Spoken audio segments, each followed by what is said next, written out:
Gracelyn's Genie. Chapter 1. I wish for an adventure. Grace hung upside down as she did stomach curls in her indoor gym.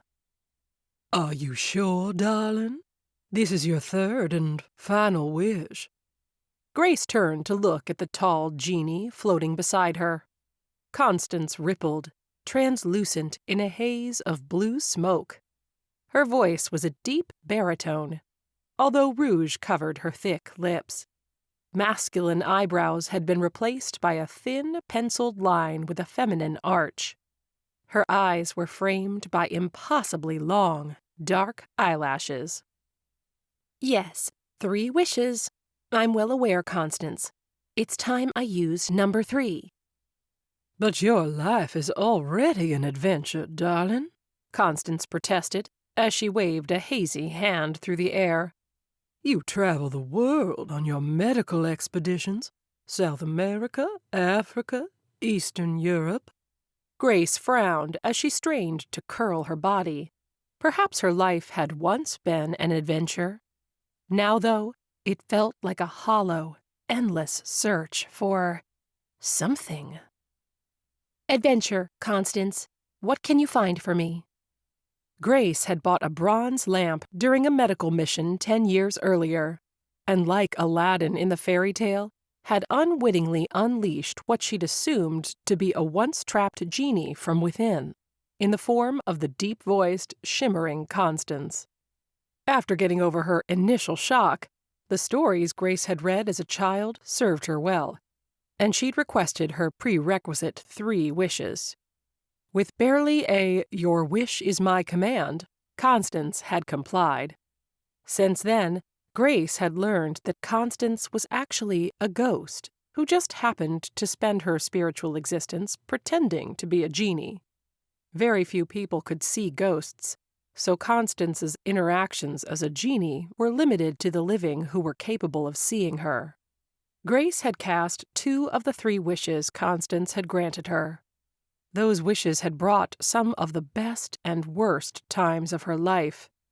They were cursed wishes, and Grace felt that it was misleading to even call them wishes. Adventure, Grace repeated, and Constance pouted. You don't want adventure, darling. You want something reckless, just like the reckless behavior that keeps launching you headfirst into dangerous countries to volunteer medical care. Adventurous and reckless, Grace grinned. Yes, let's do that. Grace grasped the bar above her and released her feet with the press of a button. When her legs swung down, she began a series of intense pull-ups. You know, Constance fidgeted with the decorative silver coins on her blue pantaloons. There are people in this country who need medical care. You don't have to travel to third-world countries to find people in need. I tried a free clinic here, Grace countered, breathless from her pull-ups. First, it was robbed, and then we got sued when someone died at home because he didn't take our advice to go straight to the ER. She shook her head. Who sues a free clinic? Only Americans. Grace strained to pull herself up for her 10th pull-up. The clinic won the case, but the ordeal had been so draining, Grace closed the clinic anyway. Getting yourself killed won't bring Daniel back. Although the words were spoken softly, Grace felt like a knife had been driven into her back. She dropped to the floor and shook out her aching arms. I'm sorry, darling. Constance frowned.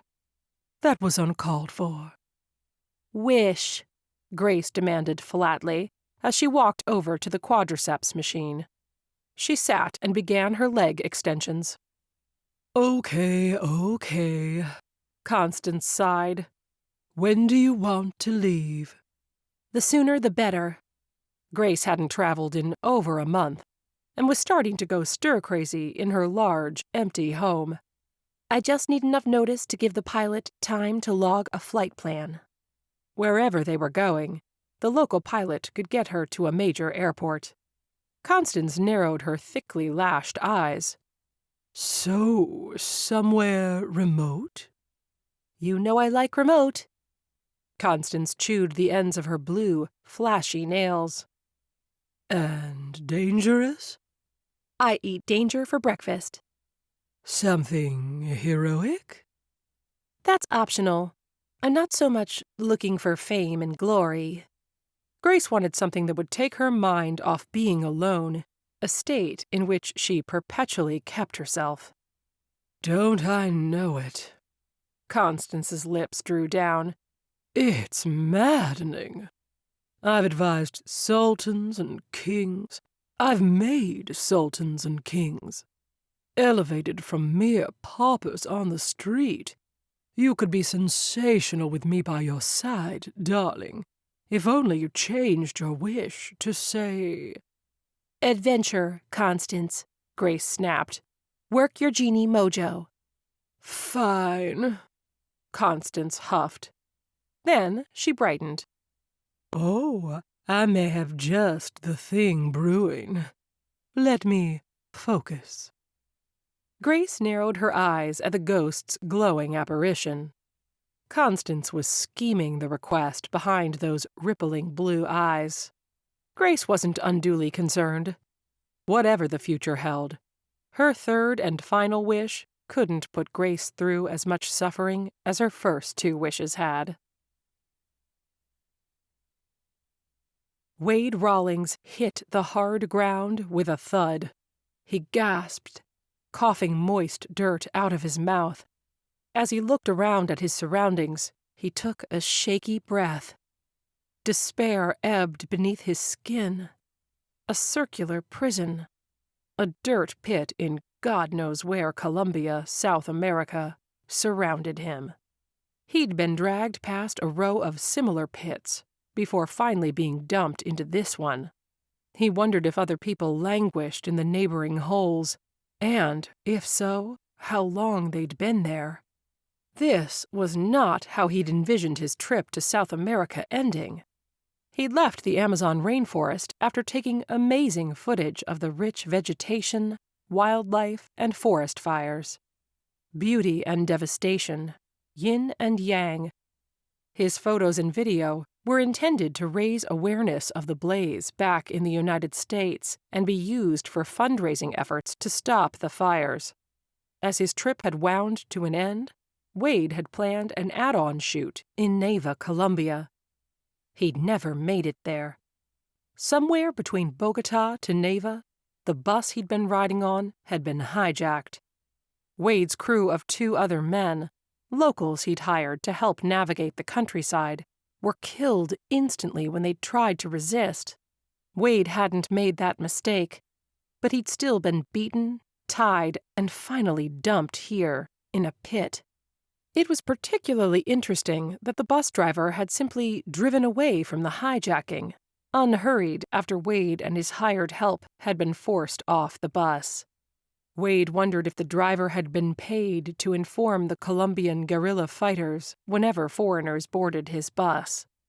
Deep in the pit, Wade curled his knees up and clutched his side, feeling the tender bruises. He'd been knocked to the ground and kicked when he'd initially tried to resist. Now he had to wonder how long his captors would keep him. As long as it took them to realize he had no influential connections or wealth back in the States. Sure, his pack contained expensive photography and filming equipment, but that had been the extent of his wealth. Wade was certain that when his kidnappers discovered he wasn't ransom-worthy, they'd simply let him rot in this dirt prison. Above him, darkness descended. All around, the noises of the jungle filled the air. Constance watched Grace's athletic figure as she worked her way through routines on each of her exercise machines. While the woman was physically fit enough for any conceivable adventure, up to and including climbing Kilimanjaro if she so desired, Constance questioned the fitness of Grace's mental health for the task ahead. Since Daniel's death, 2 years earlier, Grace had grown increasingly reckless about her own safety. She might have saved many lives as a physician, but each new mission came at high risk, putting her in peril. Grace's behavior wasn't promoting her own longevity, but Constance knew it had been partly her own fault. The wishes she'd granted Grace weren't wishes in the truest sense of the word. Constance couldn't perform instantaneous magic. However, she could follow a hypothetical course of action in her mind's eye and see what the potential outcome would be. Constance had possessed the ability to see into the future ever since becoming a ghost, millennia ago. But the gift had limitations. For example, Constance couldn't foresee all of the ramifications a course of action might set in motion, since numerous and multiplying external factors played into a person's future over time. This time, though, Eureka!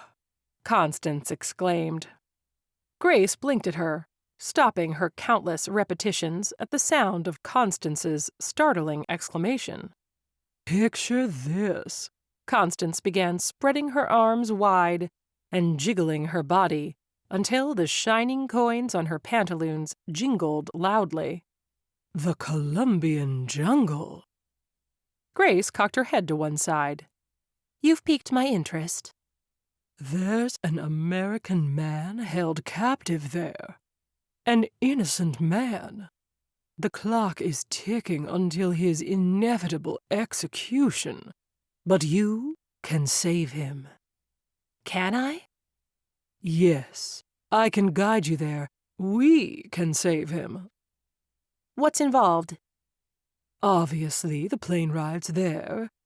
You'll have to land on a remote airstrip in a small plane, and have a quick turnaround time to get back to the plane before you lose your opportunity to leave. That means 1 or 2 nights in the jungle, tops. Grace started a round of upper body presses, as she seemed to consider Constance's proposal. It'll be too risky for the plane to sit there and wait for us. What if I parachute in instead? Then we could have a plane fly in for a scheduled pickup. That could work. Constance bit her lip. She wanted to help Grace, but would this trip be a step toward healing, or just a short reprieve before her next downward spiral? Oblivious to Constance's concerns, Grace finished her set and finally stood, scrubbing a towel across her face. How much time do we have? Constance cringed as she watched Grace jump out of the airplane. She didn't want to think about the seemingly countless things that could go wrong during an attempted parachute descent into the teeming jungle below. As Grace plummeted through the air, she clutched the heavy pack she wore across her chest, backwards, so her chute could deploy behind her. Fortunately, there was no wind or rain to make this ludicrous risk-taking even more dangerous than it needed to be. Not that it needed to be any more dangerous. Constance was painfully aware that if something went wrong, there was nothing she could do to intervene. A big, fat nothing. It wasn't as though her apparition could catch anything other than a drift. But Constance tried to reassure herself as she watched Grace soar through the air. Grace had been fully trained in the art of parachuting. She'd packed her own parachute, and she'd jumped 24 times previously, and it hadn't killed her yet. But those had been controlled jumps over flat land and in ideal conditions. But who was keeping track? Constance kept her nervous thoughts to herself. First and foremost because it was unbecoming of a mystical being like herself to show fear. And secondly, because she didn't want to distract Grace as she sheared through nothing towards the looming jungle canopy below. At 2,500 feet, Grace pulled her ripcord, and the dark green silk deployed perfectly. The air billowed out the parachute, and it sharply slowed Grace's descent. Now, floating gracefully, Grace neared the jungle canopy. As she descended, Grace maneuvered away from the rocks and ravines beneath her, but that left the only other option for a landing. Trees. Grace tucked in her hands and feet as she speared through the treetops. She passed through the branches and boughs, and it was only when her parachute snagged on the tree limbs above her that her descent came to an abrupt stop. She grunted in pain. Ow! Whiplash! You've got bigger problems, Constance warned, floating down alongside her. Grace followed Constance's gaze downward. She gulped. I'm a bit higher off the ground than I'd hoped for. Constance knew Grace couldn't simply unhook her harness and drop to the jungle floor below. Not at this height. At least, not without breaking a leg. Instead, Grace worked the heavy pack slung across her chest loose. She took the thick coils of rope that had been wrapped around it and released the heavy pack. It plummeted down before falling on the floor of the jungle with a heavy thud. Free of the heavy pack, Grace had more mobility. Constance gasped. Be gentle. My lamp was in that pack. Grace wriggled and maneuvered, swinging back and forth from the straps of her parachute. It's fine, Grace grunted. There are clothes around it. The only things that probably broke were my MREs.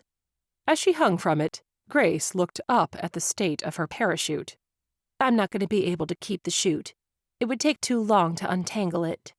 Using the rope she'd grabbed, Grace tied herself to a tree, connecting the rope to her parachute harness, and then looping it over a thick branch. Then she nervously unhooked her parachute from the harness, dropping free, only to be caught by the thick rope she'd secured. Face red with the strain, she began lowering herself down to the ground below. When her feet were finally on solid ground, Grace wasted no time recoiling the rope and retrieving her backpack, which she slung over her shoulders the way it was meant to be worn. Ready? Constance gave Grace a disapproving once-over. She was dressed for the occasion, at least. Grace wore khaki pants with multiple pockets, sporting a pocket knife and a flashlight. Her tank top left her shoulders and arms bare, and she had plenty of bug spray on to avoid insects and the diseases they carried. Her blonde hair had originally been in a braid, but the leap from the plane and the death spiral toward Earth had replaced that with a hairstyle that could only be described as dashingly windblown. Grace adjusted her backpack as she hiked through the jungle, following the path Constance was leading her through. Everything had happened so quickly. The journey to the Colombian jungle had been condensed. A flight from upstate New York to JFK, followed by the flight from JFK to Bogota, followed by renting a single-engine plane to drop her 10 miles from her intended destination. Maybe if Constance had been a real genie, the trip could have been taken on a magic carpet, instead of airplanes and a parachute. But at least the travel time had enabled her to plan. Grace knew she needed enough food and water for 2 people for the extraction trip, and had packed accordingly. Plus, she'd packed flashlights, flares, a lightweight tent, a blanket, meals ready to eat, water filters, bug spray, netting, changes of clothing, and a compass. The final item Constance had been affronted by, since, in her opinion, Grace had her to serve as a ghostly guide and wouldn't need a compass. In addition to packing it, Grace had coated herself with so much bug spray she imagined she'd probably glow in the dark. As she trekked, the quiet jungle reminded her of the time she'd once hiked the Appalachian Trail, not long after Daniel's death. Nature and remoteness brought Grace comfort, and the labor of setting a brisk pace, not to mention the 30-pound backpack on her shoulders, kept her from dwelling on her internal pain. "How much farther to the camp?" Grace asked, which was an entirely different question than, "Are we there yet?" On one of the connecting flights to Colombia, Grace and Constance had reviewed the layout of the camp where this American was supposedly being held prisoner. The Genie had given Grace more details than a drone could have delivered. It was too bad that Grace couldn't go to the authorities and ask them to extract the American prisoner, but to do so, she'd have to explain that her inside information had been supplied by a ghost. That was unlikely to pass muster, even if such information could be used to prevent future kidnappings. In my prime, as Gen Constantine to Mehmed II, who ruled the Ottoman Empire for 30 years and conquered Constantinople, I would have said 2 leagues. We called them Fursa, but to you, I will say 7 miles. You'll let me know of any danger? I'll let you know about wires, mines, sentries, lions, tigers, and bears. Grace snorted. Does that make you the Tin Man? Darling, I'm the all-seeing Oz. Oh, begging your pardon, Grace quipped. If this doesn't go well, you've got bigger problems than flying monkeys. Grace listened to the crunch of her boots on the path beneath her, and the clamoring of the birds and squirrels, anything to avoid thinking of the danger lurking all around her. See those green and red flowers? She pointed toward petals that were vibrant with a waxy sheen. Those are heliconia species. They walked past Colombian oaks, Pekian nut trees, and the yopo tree with its fern-like leaves. Grace enjoyed the view, and the temperature wasn't unbearably steamy either, although the humidity caused her to sweat straight through her shirt. She'd opted for long pants, made of 97% nylon, because they were protective, breathable, lightweight, and fast-drying. Grace found herself enjoying the hike, and didn't mind the heat, but she hoped it wouldn't rain. Rain would soak her pack, and add even more weight to it. That weight, and the rain-slick ground, would slow down the entire rescue trip. Since it was September, the rainy season was supposed to still be a few weeks away. But that didn't mean Grace wouldn't get wet. In front of her, a yellow frog suddenly hopped from one emerald-colored leaf of an aphelandra tree to another. Cute little thing, Grace noted, knowing full well that one kept one's hands to oneself around wildlife in foreign territory. Constance floated in front of Grace, looking like she thought the jungle might come alive and swallow them both. The golden, poisonous frog, she breathed reverently. That cute little thing has enough poison to kill a dozen people. Oh, Grace's eyes widened. Is that the frog that native tribes use to make their poison darts? Constance swatted uselessly at a spider web, her hand passing right through it. I don't share your enthusiasm, but yes, darts and arrows. Tribesmen hold the frogs over a fire and collect the toxins sweated from their skin. Well, let's not upset any indigenous tribes, shall we? No raiding sacred temples, then. Grace chuckled. Look at you with your pop culture references. I think that Indiana Jones scene was actually set in the Peruvian jungle, but hey, that's not too far from here. Grace continued her hike, step by step, hour by hour. She and Constance lapsed into comfortable silence, and Grace sensed, by Constance's escalating nervousness, that stealth was becoming paramount. An hour before nightfall, Grace finally found herself a tree large enough to call home for the night.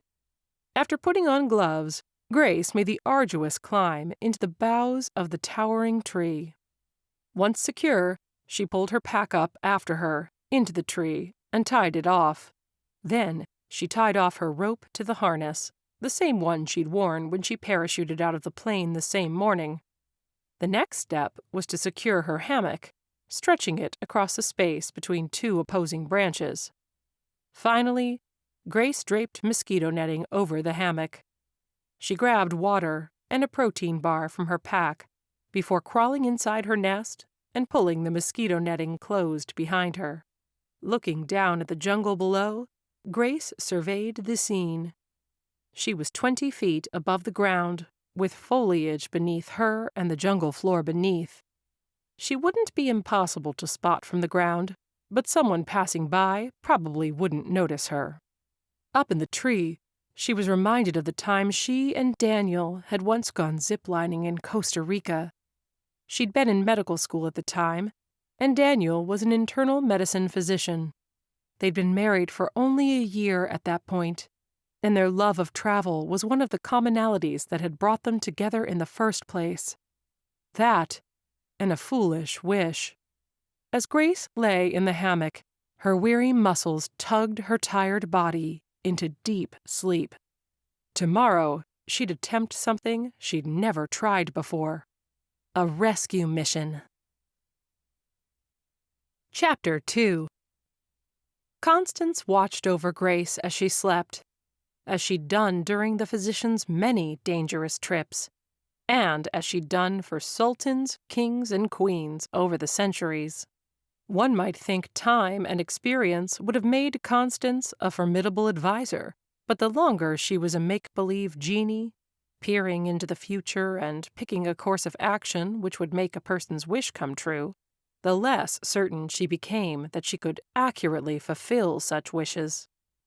While Constance had once heralded herself as a mighty djinn, twisting fate and turning the tides of war, her actions now seemed more meddlesome, especially as the centuries ebbed and flowed. It was after Constance had been dormant for 85 years that the young and carefree Grace had come along, a refreshing woman full of life. She and Grace had become fast friends, and Grace had let a full year pass before even asking for her first wish. It had been such a simple wish, too. The college girl had wanted love. Constance had set her on the path to love, but also, unfortunately, heartbreak. Back in the present, the inhabitants of the jungle, birds, monkeys, frogs, and big bugs, began squawking their early morning ruckus. Grace stirred. Her long blonde hair had curled at the ends in the overnight humidity, and her oval face had lightly tanned overnight. Grace's bright green eyes flickered open. She instantly spotted Constance's expression. "Trouble?" Grace asked. "No trouble, darling." Reassured, Grace stretched. The hammock swayed with her motions. She sat up carefully and brushed away the long bangs covering her forehead. Within 20 minutes, Grace had everything packed away and was rappelling back down the tree. She coiled the rope around her backpack, picked up the harness, and readjusted everything as she secured it around her. "Our timing is still good?" Constance nodded. "You can sneak a note to the captive when we get to the camp. Then we'll come back an hour later, when the rebels are away from the camp. That's when we'll make the rescue." "Okay, let's go save a life." Grace started walking. Constance followed with a frown. This last act would fulfill Grace's 3 wishes, which meant Constance would be free to leave her. Except Constance had always been free to go, or free to stay. The wish limitation had been something of her own creation, a rule she'd put in place a long time ago to limit how much time she'd have to spend with people who might try to abuse her ability and see into the future. So even after this wish was provided, Constance thought that perhaps she'd stay with Grace just a little while longer. They were friends, after all, and Grace hadn't stabilized herself after losing Daniel. But as disastrous as her first 2 wishes had been, Grace might be eager to be rid of Constance. Perhaps that's why she'd made this 3rd and final wish in the first place. After all, Grace had everything money could buy. But money couldn't buy happiness. Could adventure? Constance was taking a gamble that Grace's wish for adventure could be transformed into something more. She was, after all, a self-professed, meddlesome genie. And Constance couldn't change her nature any more than she could really grant wishes. Wade's stomach rumbled, and he licked his dry, cracked lips. He simultaneously longed for raindrops to fall on his face and wet his thirst, and for no rain at all. Rain would turn his dirt pit into a mud pit. He heard a faint shuffling above and raised his eyes. From up above, he spotted someone peering down at him. Someone with a flash of blonde bangs. Was that a woman? As quickly as her face appeared, it disappeared again. Then, the lattice roof of his caged pit lifted, and a bag tumbled down toward him. Before it landed in the dirt, Wade grabbed and fumbled with it. He caught it. The bundle contained a canteen, a protein bar, a harness, and a note. "Eat, drink, put on the harness. I'll be back to hoist you out in an hour. Be ready to run. Grace." Wade lifted his eyes and opened his mouth to call out, but fortunately stopped himself before he did. He didn't want to alert his kidnappers to his rescuer's presence. But how did anyone know where to find him? And who'd be footing the bill for rescuing a nobody photographer from deep in the Colombian jungle? He could worry about that later. For now, Wade committed to being ready for when this mysterious cavalry returned. Gladly, Wade followed the instructions on the note, quenching his thirst and satisfying his hunger. When he'd finished, he reread the note. Cavalry? Or just one person? Grace. Amazing Grace. How precious did that grace appear?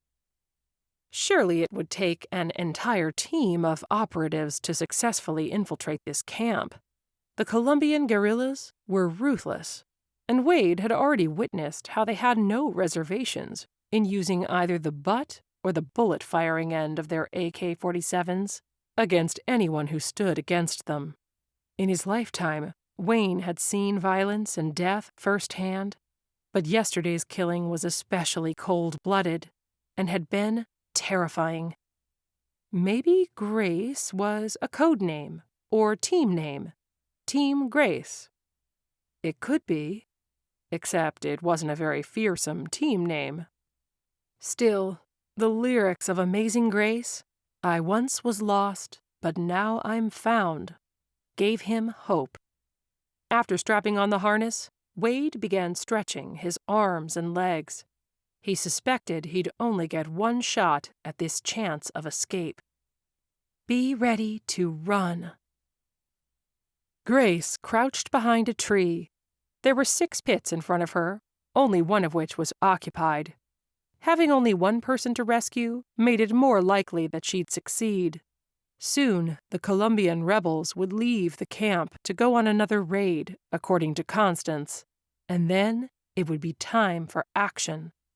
The guerrillas' cabin was several hundred yards from the pits, and Grace wondered if that was so they didn't have to hear their captives screaming for help throughout the night. After trekking 10 miles through the jungle, Grace knew that screaming out here would be useless, but perhaps the guerrillas' victims wouldn't realize that if they were in a pit, desperate for help. Grace used the time to create a decoy escape trail, making deep footprints in the dirt and mud, and snapping off shrub and fern branches, heading off in the opposite direction to the one she intended to lead her rescued prisoner. The plan was to misdirect the Colombians once they noticed their prisoner was missing. When they began their search, they'd hopefully be thrown off course. It was a smart plan, but Grace couldn't take credit for it. One additional advantage to befriending a ghost who was familiar with all forms of battle strategy, learned over the course of thousands of years, was that Constance could coach Grace through various techniques of self-preservation. Grace looked up. In the distance, the sound of diesel engines roared. It's time, Constance said. The lions are leaving their den. Grace looped her rope around the tree nearest the pits. She tossed aside the lattice roof of the makeshift prison and lowered the other end of the rope, the one with the carabiner, down into the prisoner's pit. Grace pulled her leather gloves on, and then she began to pull the rope, hand over hand, one after the other. There was something heavy on the other end of the rope, which she assumed to be the prisoner. All those repetitions in her exercise room paid off. Grace hefted up the heavy prisoner, and when she felt the weight on the rope finally slacken, she peered at the edge of the pit and saw the prisoner pulling himself up and over. Grace released the rope, striding forward and helping the rescued photographer the rest of the way out, pulling on his harness until he was finally free. As soon as the prisoner was on his feet, he stripped out of the harness and wrapped the rope up for storage, not saying a word. Grace watched, trying to get a measure of him. He wore mud-plastered khaki pants and a light blue buttoned shirt, rolled up at the sleeves. His wavy black hair matched a pair of intense, dark blue eyes and 3 days of accumulated stubble. Grace swallowed. Even half covered in dirt, the prisoner looked good. And he was clearly cool under pressure. She gave a narrow-eyed glare at Constance, who'd apparently neglected to mention that the man she'd led Grace to rescue was almost exactly Grace's age, very attractive, and not wearing a wedding ring. Constance gave Grace a sheepish grin. In order to pull the stranger out of the pit, Grace had taken off her backpack. Now she scooped it off the ground and slung it back over her shoulders. This was meant to be an adventure, not a matchmaking service. Well, Grace could ensure it only remained adventurous. "This way," she barked, heading north. The man dutifully followed her. "Thank you," he called after her, still carrying the harness and rope. He kept effortless pace with her, despite Grace's fast stride. "I'm Wade Rawlings." "Gracelynn Kowalski," she responded curtly. "And don't thank me yet. We're not out of danger. Not until we're on the getaway plane." "We have a getaway plane?" "Yes." "Is it just you?" "Me and my Genie." "Is that a metaphor for something?" "Nope." Grace could sense Wade's confusion, but she didn't pause or turn around to look at him. She continued the hike, keeping a brisk pace. "How'd you find me?" "Spiritual guidance." Grace could certainly derail Constance's scheming if Wade thought she was crazy, but it was ridiculous to think he'd be interested in her anyway. She was broken, and he probably had a girlfriend. "How did you find me so soon?" Wade demanded. "I didn't think we'd even be reported missing yet." "We..." For a second, Grace's mind returned to what she'd thought earlier. He probably had a girlfriend. But then, with a stab of guilt, she remembered his crew. "I'm sorry about your team," Grace stammered. "Also, all of your equipment was in the main camp. I wasn't about to risk rescuing it." His camera, data, and video footage were all irretrievable. "I'm just grateful you got me out." "Don't..." "Thank you until we're in flight. Yes, got it." Despite herself, Grace grinned. But fortunately, with her back to Wade, he couldn't see it. "So, you were getting footage of the Amazon rainforest?" "The rainforest is being devastated by forest fires." Wade nodded, breath deepening as he kept pace with her. "Over 1,300 square miles have been destroyed this year. I've been in South America for a month taking photos and video of wildlife, as well as of the fires. My work was supposed to be used to promote Save the Rainforest efforts in the States." Grace asked, "Is anything being done about the fires now?" "Some money is being thrown at it, but not enough." Wade pushed aside a low-hanging branch. "Did Dixon send you?" "Dixon? I don't know who that is." "National Geographic." Wade replied. He fronted me some money for the trip, in exchange for photos. He's the only one I know with the funds and connections to pull off a rescue. Not that I'm complaining." Wade paused before asking, "So, is this something you do? Rescue hostages?" "You're my first." Grace wasn't going to explain that she was rescuing him as a distraction from her own pitiful life. "I'm a physician. I usually do medical missions." "Like Doctors Without Borders? I did a shoot with them once." "Yes, like that." "Dr. Kowalski?" "Just Grace is fine." "So, do you have a clinic somewhere in Colombia, Grace?" Grace stopped, turned, and finally looked at him. Wade came to an abrupt halt, almost running into her because he'd been watching his foot placement instead of where he was going.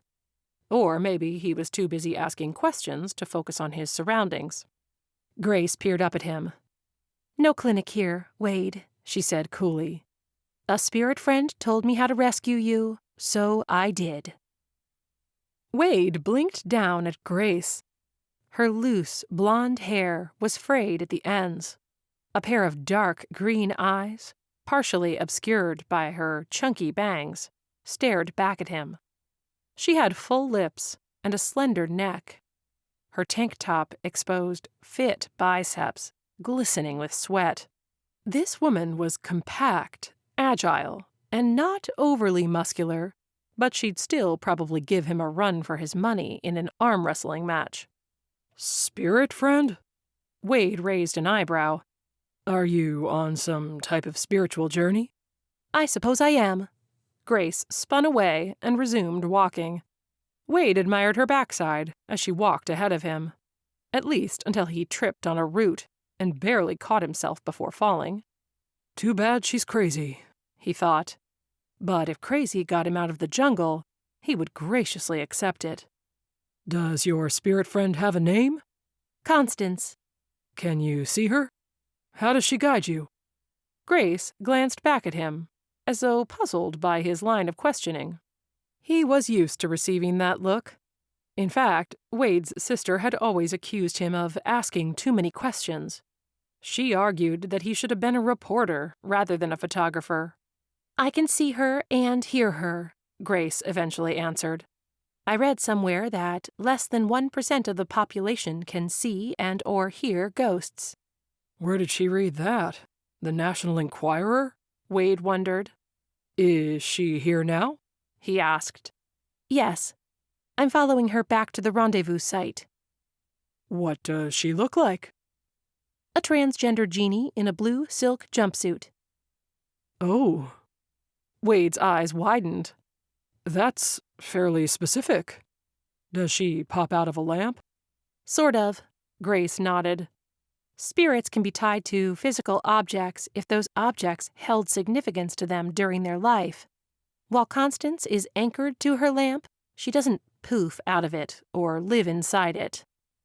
Again, Wade thought, very oddly specific. Perhaps under any other circumstances, the conversation would have been disturbing. Grace talking about seeing and hearing a ghost and all, but as they fled through the jungle, it was actually helpful in distracting Wade from his fear and fatigue. "How long has she been a spirit?" "Before Christ." "Wow. I bet she's handy in Trivial Pursuit."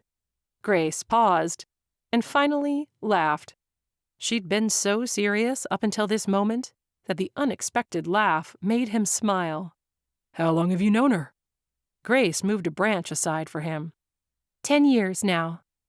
"Oh, so not a brief spiritual encounter then?" "No, we're good friends. Perhaps too good of friends." Wade didn't ask about the last statement, since the comment didn't seem directed at him. Instead, he asked playfully, "You called her a genie. Does she grant wishes?" Grace's posture stiffened. She continued to press onward, her demeanor returning to the iciness of earlier. Had his tone or words set her off? In answer to that question, Grace hissed, "We're going to be hiking until dusk. You might want to save your energy." "By not talking?" Wade didn't consider conversation an energy expenditure. He'd heard introverts did, though. Perhaps Grace was an introvert who'd rather speak to an imaginary genie than a real person. It was really none of his business. Except he wanted to know more. Juan Landa stared at the empty pit. Around him, his men took off into the jungle, following tracks left by the man who was supposed to still be in the hole below him. Impossible. No one could climb out of the pits. Did the American have help? No outsiders knew about this camp. Even satellites couldn't spot it through the dense foliage. Perhaps a heat signature drone could, Juan mused. But who had the money for one of those? Nobody who cared enough to find their camp, hidden within 500,000 square kilometers of jungle. If it had been a military force, they would have destroyed the camp and not rescued a single captive. Besides, how could a rescue team have arrived so fast? Had someone witnessed the kidnapping? That would be the only explanation. Culicagado. Juan swore. He needed that American. And whatever ransom he was worth. All Americans were worth something. Everyone had someone willing to pay for their lives. The money would have been allocated to a worthy cause. Juan's outfit was one of 5 guerrilla cells in the jungle, each working off the grid to save money for the coming revolution. Colombia's puppet government needed to be replaced by patriots. Because of them, foreign businesses were stripping the country of its resources that needed to be nationalized for the sake of Colombia's indigenous people. Juan's phone rang. He snatched it from his pocket. Hello? I have a sweet proposition for you. I'm a little preoccupied, Sal. Too busy for a rich American? I lost my last one, Juan thought. Unless Juan's compatriota, Sal, was referring to the one Juan had just lost. I'm listening. An American woman, a physician, parachuted out of my plane yesterday. I'm supposed to pick her up tomorrow at one of the landing sites. Juan raised an eyebrow. Why was she parachuting into the jungle? A lone American parachuted into the depths of the Colombian jungle? At the exact moment Juan held another in captivity? These events were too coincidental for him to dismiss. She said she wanted to go sightseeing, Sal grunted. Anyway, she's a doctor, and she had enough money to rent my plane solo. I figure she'll be worth twice my usual fee. Juan lit a cigarette and took a drag. Phone clasped to his ear, he walked back to his tent. This American woman would be worth twice Sal's fee if Juan captured both her and the man who'd escaped. Okay, Juan agreed. but you only get paid when we have her in custody. No, I get a finder's fee. Juan flicked cigarette ash onto the ground as he looked around his tent. He couldn't put together that much cash fast, so he'd have to have something valuable to offer the pilot instead. His gaze landed on the pile of cameras and video equipment they'd confiscated from the photographer, probably worth 10,000 American dollars, and the pilot would be able to sell it in any major city. Okay, Juan growled. I'll bring you a finder's fee. Which landing site? Serpiente Verde. What time do I need to be there tomorrow? Juan would continue his search for the other American with his soldiers, right up until the rendezvous time. If his men found the man and the woman first, Juan wouldn't have to pay Sal anything. Chapter 3. Constance watched Grace and Wade slog through the jungle in silence. Grace wasn't even trying to be friendly, and Constance knew she was fully capable of amicable behavior. Grace had forged many friendships during her medical missions. Today, though, The infuriating woman seemed to be trying to deliberately thwart the development of any kind of friendship with the man she'd rescued. Perhaps because she suspected Constance of attempting to matchmake the two of them. Which, in her defense, Constance was. But Grace needn't be so stubborn about it. Well, in any event, Grace was currently saving Wade's life, which would go a long way towards counterbalancing all her crazy talk about conversing with ghosts. Grace never normally talked about her ability to see ghosts, except with a single friend from college who possessed the same ability. Now, though, Grace seemed to be deliberately distancing herself from the photographer by making herself appear certifiable. You could ask questions about him, Constance prompted. Maybe seem interested? I'm not, Grace snapped back. Not what? Wade asked. Because he couldn't see Constance, he'd naturally assumed the comment had been directed at him. Grace corrected herself. I'm not, sure the weather is going to cooperate. Feels like rain. Constance looked up to the sky. Oh my. It was going to rain, and a downpour would have a disastrous impact on their ability to reach the rendezvous point by tomorrow afternoon. Constance began exploring different possible outcomes, focusing her ability to see into the future. One truth soon became apparent. If Grace and Wade were going to survive, they'd have to take a detour, and Grace wasn't going to like it. Grace watched Constance take a sharp, southbound turn. You're right about the rain, the ghost explained. We need to make a detour. Grace followed Constance, and Wade followed her. How do you keep your bearings in this place? Wade asked. The canopy is so thick, I can't even tell what time of day it is. He raised his bare wrist. Plus, they stole my watch. I'm following the ghost, Grace replied curtly. Wade cleared his throat. So, you're telling me that my entire fate, from you finding me in that pit in the first place, to us reaching the plane to escape, relies on the help of a ghost named Constance? She prefers to be called a genie, or Jinn, or Jenni, Grace corrected him. Besides, she's gotten me this far. I've done 10 medical missions and avoided capture or death 3 times. I've been in and out of war zones, taking photographs, and avoided a similar fate more times than that. But I've never claimed spirits were involved. In and out of war zones? Risking his life? Grace took a moment to absorb that tidbit. Constance had told Grace that Wade had been in more than one tight spot before, so he wouldn't be in pieces when she pulled him from the pit. But how many times?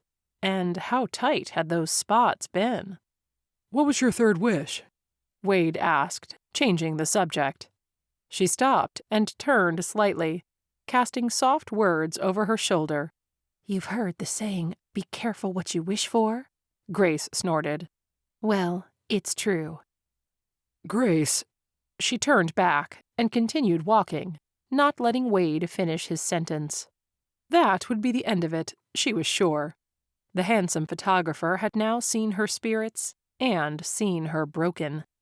There'd be no burgeoning friendship between them, and Constance's matchmaking efforts would fizzle into oblivion, where they belonged. Raindrops began to fall, tapping out a gentle melody on the canopy of trees. Should we set up something to collect rainwater for drinking later? Wade asked. I've got a life straw filter, Grace called back. It'll remove bacteria and protozoa from any water source and make it drinkable. Besides, I don't want to stop until dusk. Can I at least carry something? I've only got the harness and rope. You've got all the weight in your pack. Constance turned her head, floating in front of Grace. The genie scowled. Let him carry something. It can't be any heavier than the mound of misery you insist on carrying with you wherever you go. Grace rolled her eyes and replied to both of them by snapping. When we stop for camp for the night, we'll sort out how to divide it up. No stopping before then. We don't have time. Constance's words wriggled under Grace's skin, though. The misery you insist on carrying. Choosing to cling to her grief was voluntary. Grace knew that, even if it was hard for her to hear. Daniel had been gone 2 years now, and Grace still hadn't let it go. She might never let it go, but she knew she didn't have to wear it like a shield or like shackles. Daniel wouldn't have wanted that anyway. I bet the kids love you on road trips, Wade said as he followed her through the dense jungle. Do you allow bathroom breaks? They have to pee in a cup, Grace said, and then, sensing his shock, reluctantly added, I'm kidding. I don't have any children. You? No children, Wade replied. I was married once, but she decided she didn't like my working environment. She said she felt like she'd married a soldier, one who may or may not return from each tour of duty. He sighed. I'm mostly to blame, I guess. I didn't make enough effort, and we were both young. Grace hadn't expected Wade to open up like that. She certainly hadn't planned on doing the same, but his sharing caused a nagging sense of obligation to well up inside her. My first marriage, also too young, Grace reluctantly offered, ended when we discovered we were incompatible in all the nuances of life. Hobbies, travel, money management, and even monogamy. She sighed. My second husband and I were amazingly compatible. He died in a bike accident, hit by a car. That's terrible. How long ago? 2 years. Sometimes the ache is still so raw it feels like 2 days. I guess spirits are safer relationships, Grace continued. Maybe that's why I kept Constance around so long. She doesn't cheat, lie, or steal. And she can't die on me. Constance glanced briefly back at her. But you're living your life, at least. I've seen a lot of people simply exist instead of living. You haven't shut out the world, despite your suffering. I became a physician to help people, Grace said quietly. I have no intention of stopping that. She paused before asking, Are you normally this positive and encouraging, or only toward people who rescue you? Probably mostly the rescue. Grace looked back to see Wade grinning at her. The rain had drawn his dark waves into curls, and drops of moisture ran down his cheeks. The drops had become a downpour. Water break? He asked. She stopped, unhooked the canteen, and handed it to him. He took a long drink. Do your parents know you venture into jungles and save complete strangers? I always let them know which country I'm going to and for how long, but they don't know the details. Grace chuckled. Better for my dad's blood pressure that way. I'm sure they assumed this was another medical mission trip. Are you close to them? Wade took another drink before handing the canteen back to her. We don't live close, but we talk every week. My parents live in Nashville. Grace returned the canteen and took her own drink from the straw attached to the water pouch tucked into her backpack. From the side pocket, she pulled out a packet of trail mix and handed him the bag. Nashville? Is that where the name Gracelynn comes from? He munched a handful of trail mix. Yes, actually. My dad is a huge Elvis fan. Apparently, if I'd been a boy, I would have been Elvis. He had to settle for Grace. I like Grace. Well, much to my mom's chagrin, my dad still calls me Elvis. Drives her crazy. Of course, that's probably part of the reason he calls me that. Wade chuckled. Well, you look much more like a Grace than an Elvis. Thank you. Thank you very much. He grinned. Not a bad impersonation. Grace winked. You should see me in my blue suede shoes. She felt her face grow hot, despite the cool raindrops. Was she flirting? Ugh, she must have come across as so lame. At least Constance was only eavesdropping and not adding her own commentary right now. Wade couldn't help but admire Grace's red cheeks, framed by the blonde hair clinging to the side of her face and neck. Her soaked shirt adhered tightly to the curves of her athletic body. He forced his eyes back to hers. The rain is probably a good thing. It'll wash away our tracks. Grace nodded, adjusting her backpack. Here, I'll take it. Wade approached and began hoisting the heavy pack off her shoulders. When Grace turned, her footing slipped in the mud.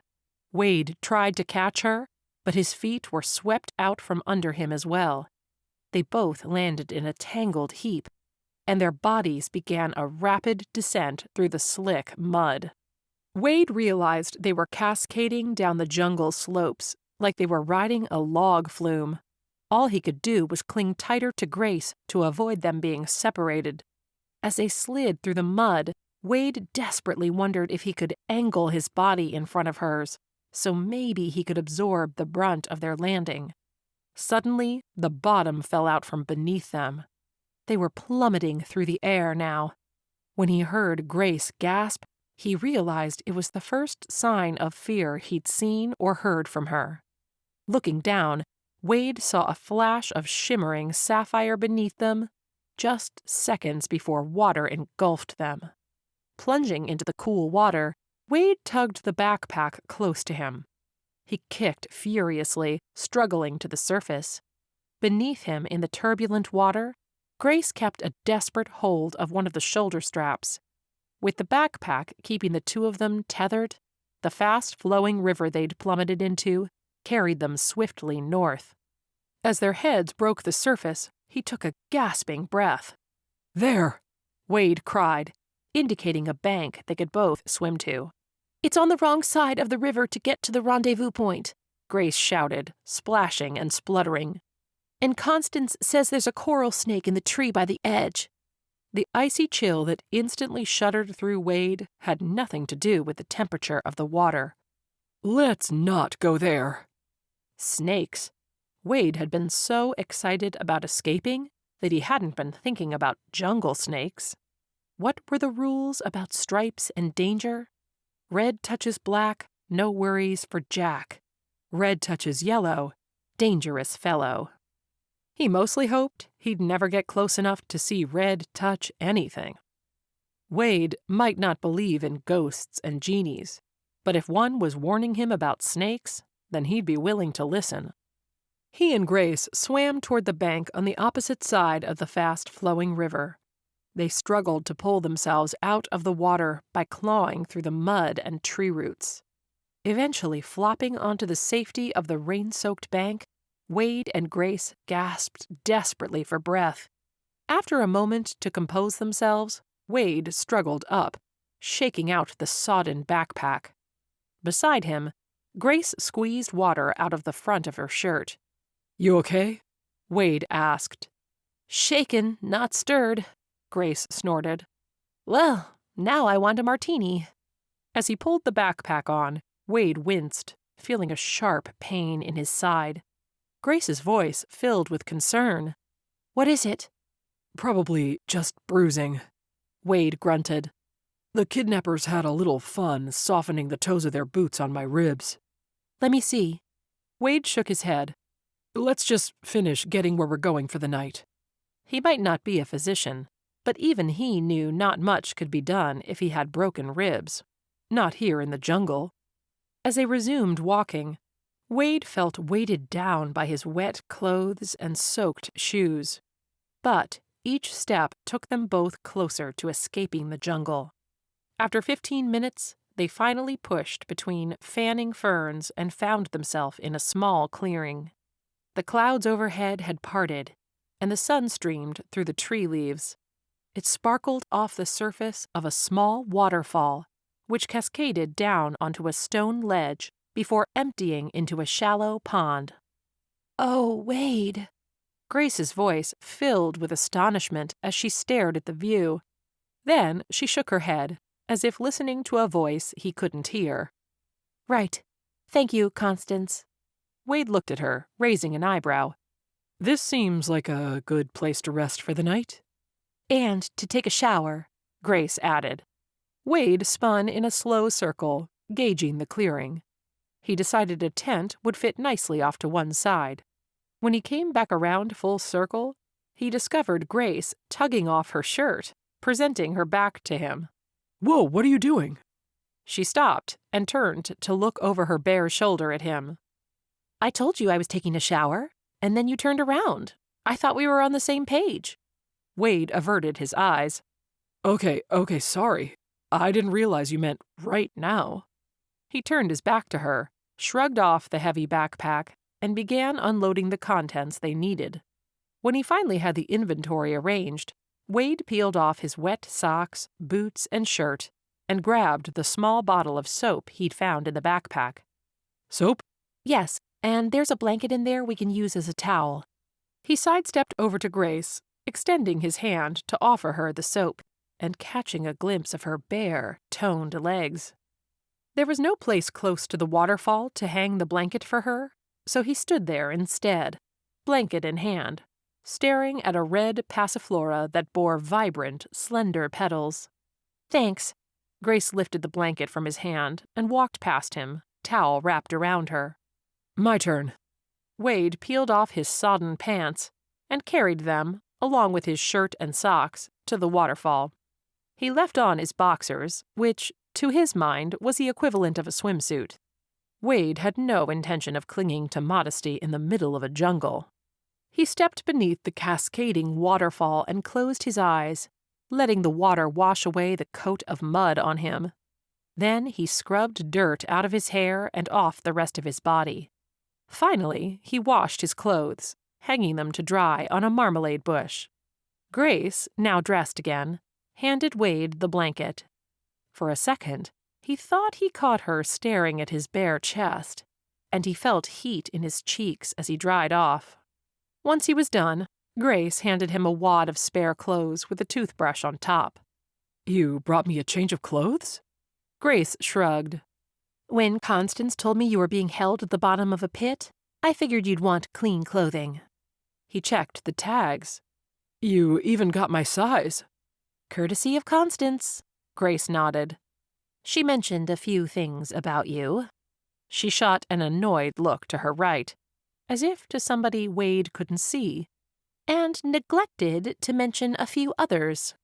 He raised an eyebrow. What other thing? Never mind. We need to make camp. I thought that spot over there would make even ground for a tent. Grace bit her lip, placing her hand on her hips. She gazed upward. No, it might rain again, and this area is prone to flash floods. We need to camp up in the tree. In the tree? Wade rubbed the back of his neck. I've slept in some strange places, but never in a tree before. This'll be a first for me.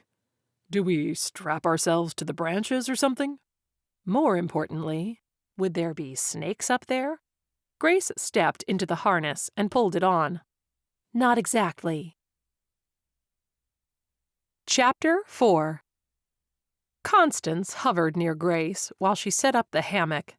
She used the tent as a tarp for a roof. You were peeking as he showered, darling.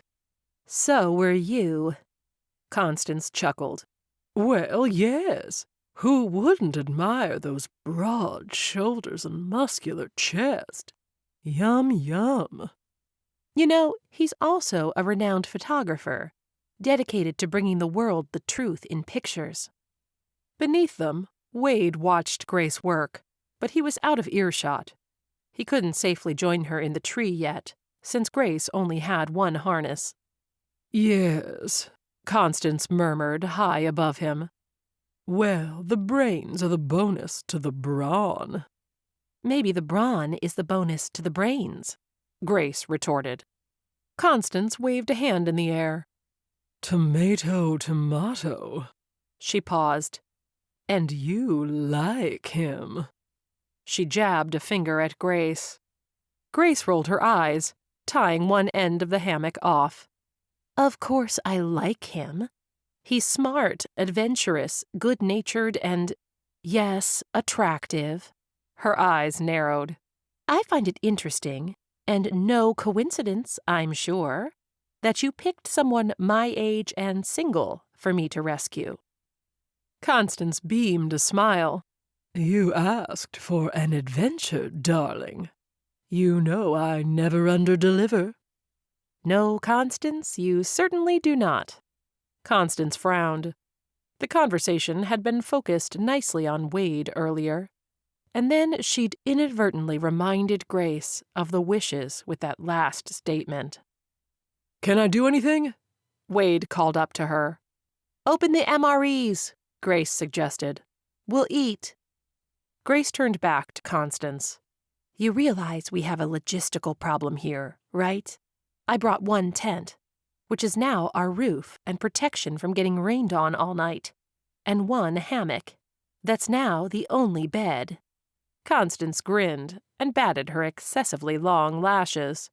I don't see that as a problem, darling. One person can sleep in a hammock, and the other strapped to the tree. Grace considered. But I still have only one mosquito net. Constance poked out her bottom lip. I can see only one logical solution. Of course you can. Grace finished securing the ties at the other end of the hammock. Remember to sleep on his right side. The hairline rib fractures are on the left. As Grace and Wade ate the food, sitting on a log beneath the hammock, they discussed their families. Grace was an only child, while Wade had an older sister. Grace lived in upstate New York, while Wade mostly lived wherever the next job took him. Chewing a spoonful of MRE, he asked, How did you discover Constance? Are you saying you're a believer now? Grace playfully nudged him with her elbow. I'm saying some of the things you've known are uncannily accurate, so I don't know what to believe anymore.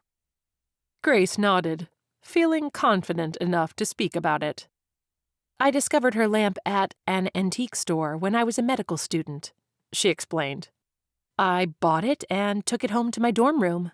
When a genie suddenly popped out, I freaked out. Lucky for me, my dorm roommate could see ghosts too. She explained to me how they work. How they work? Some people see and hear them, Grace nodded. Some only hear them. Some ghosts have a stronger presence than others. Some can see the future or glean information from people. And some grant wishes? Grace sighed. Wade wasn't going to forget about the wish thing. Not that she minded. He seemed pleasant enough to talk with, so far. Why not divulge her past to a stranger? It seemed fitting as the sun set over them in the depths of this Colombian jungle. Not real wishes, per se, Grace explained. Since Constance can see the outcome of any set of intended actions, she can tell someone which course of action to take to achieve that wish. Like studying harder to pass an exam? Or like entering a particular set of numbers to win the lottery? More like the latter. Wade's brows shot up. Wow. Okay then. So, what was your first wish? Probably what half the 22-year-old women of the world want. Love. You wished for love? I did. And Constance made it happen. I positioned myself in the right place at the right time. For Mr. Wrong. He and I fell madly in love before actually knowing each other. It was all passion and no substance. And as simmering passion went as flat and stale as day-old champagne, we both discovered how little we had in common. Grace took a drink of water. Or rather, I found out how dishonest he'd been about who he was. Not that I was entirely truthful either. I never mentioned Constance, for example. She sighed. Anyway, the divorce proceeded with haste. Not painless, but quick. I was devastated at the time. Young and divorced, and so terribly naive. That's brutal. I take it Constance's predictions can only go so far? Yes. They're short-term predictions, since longer outcomes inherently rely on so many more variables. So, I'm guessing wish number 2 had nothing to do with love. Grace chuckled. You're correct. I was 24 when I cast the second wish. I went for money this time. I was in medical school, living off ramen noodles, and staring at $250,000 in student loans. Wade winced. Lottery numbers? That probably would have been smarter.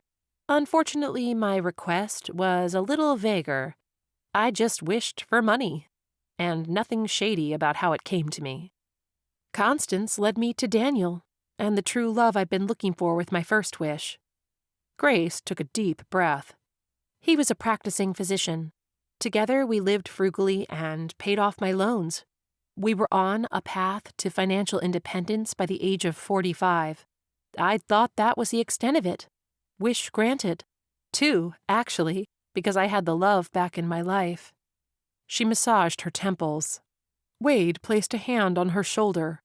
I'm sorry, Grace. If it's too painful. Actually, it was the opposite. It was like a weight was lifting from Grace's chest as she spoke about it. It's painful, she admitted, but I think I'm past due for sharing. You're the first to hear the true story. Grace took another deep breath before explaining. A car hit Daniel while he was out riding his bike. He died and left a trust fund. It's a fund I never knew he had, but he left it all to me. That and a life insurance policy. What are you telling me? Wade smiled gently. That I'm eating dehydrated ice cream in the depths of the Colombian jungle with a beautiful millionaire? His eyes twinkled. One who just saved my life? Grace shrugged. I guess. But I'd trade all of that money in a heartbeat if Daniel would just come back. Wade swallowed. Anyway, Grace ran her fingers through her hair. That was 2 years ago. 2 days ago, I made my final wish. She turned her head, and their eyes met. I asked Constance for an adventure, and here I am. Wade smiled. Well, I'm grateful your adventure meant you came to my rescue. Ah, Grace gave a tisk. You say that now, but I haven't told you about the sleeping arrangement yet. Wade adjusted his body as the sound of rain pattered on the tent above him. Are you comfortable? Grace lay beside him in the nylon hammock, her head resting on his shoulder. They'd tried side by side and back to back, but this seemed to be the only position comfortable enough for both of them to share the hammock. Maybe too comfortable, Grace admitted. My eyes won't stay open much longer, especially with the sound of rain overhead. She shifted in the hammock, to the point that Wade wondered if she was inadvertently snuggling up to him. Did you know you're incredibly warm? It's like you're my personal bed warmer. I got chilly last night because this hammock doesn't hold any heat. Wade smiled in the darkness. So, the woman bold enough to launch a solo rescue mission in the gorilla-infested Colombian jungle fell to nerves rambling in the arms of a man? He felt flattered. Wade kept his voice low as he spoke. You know, we all wish for things in life. Some come true and some don't. Bad things happen when we make mistakes, and bad things happen even when we don't. Sometimes good things happen when we make mistakes. He let out a deep breath. My point is, I hope you don't blame yourself, or your ghost, for every bad thing that's happened to you or the people you love. It sounds like you live life to its fullest extent, and that, in and of itself, is remarkable.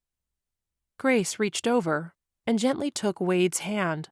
In response, he took a chance, because darkness empowers the heart, and lifted her hand to his lips. He pressed a kiss against her knuckles before resting their joined hands back on his chest. So maybe she had money, and maybe she had a genie. Wade couldn't offer Grace anything spectacular, but it seemed that what she needed more than anything was comfort. He could offer an abundance of comfort. Grace let out a contented sigh as she relaxed into him. Soon her breathing became slow and rhythmic. As he listened to the steady fall of rain overhead, Wade pondered the complexities of this woman. He'd seen many things on his global travels, but nothing would make him believe in ghosts. Until now.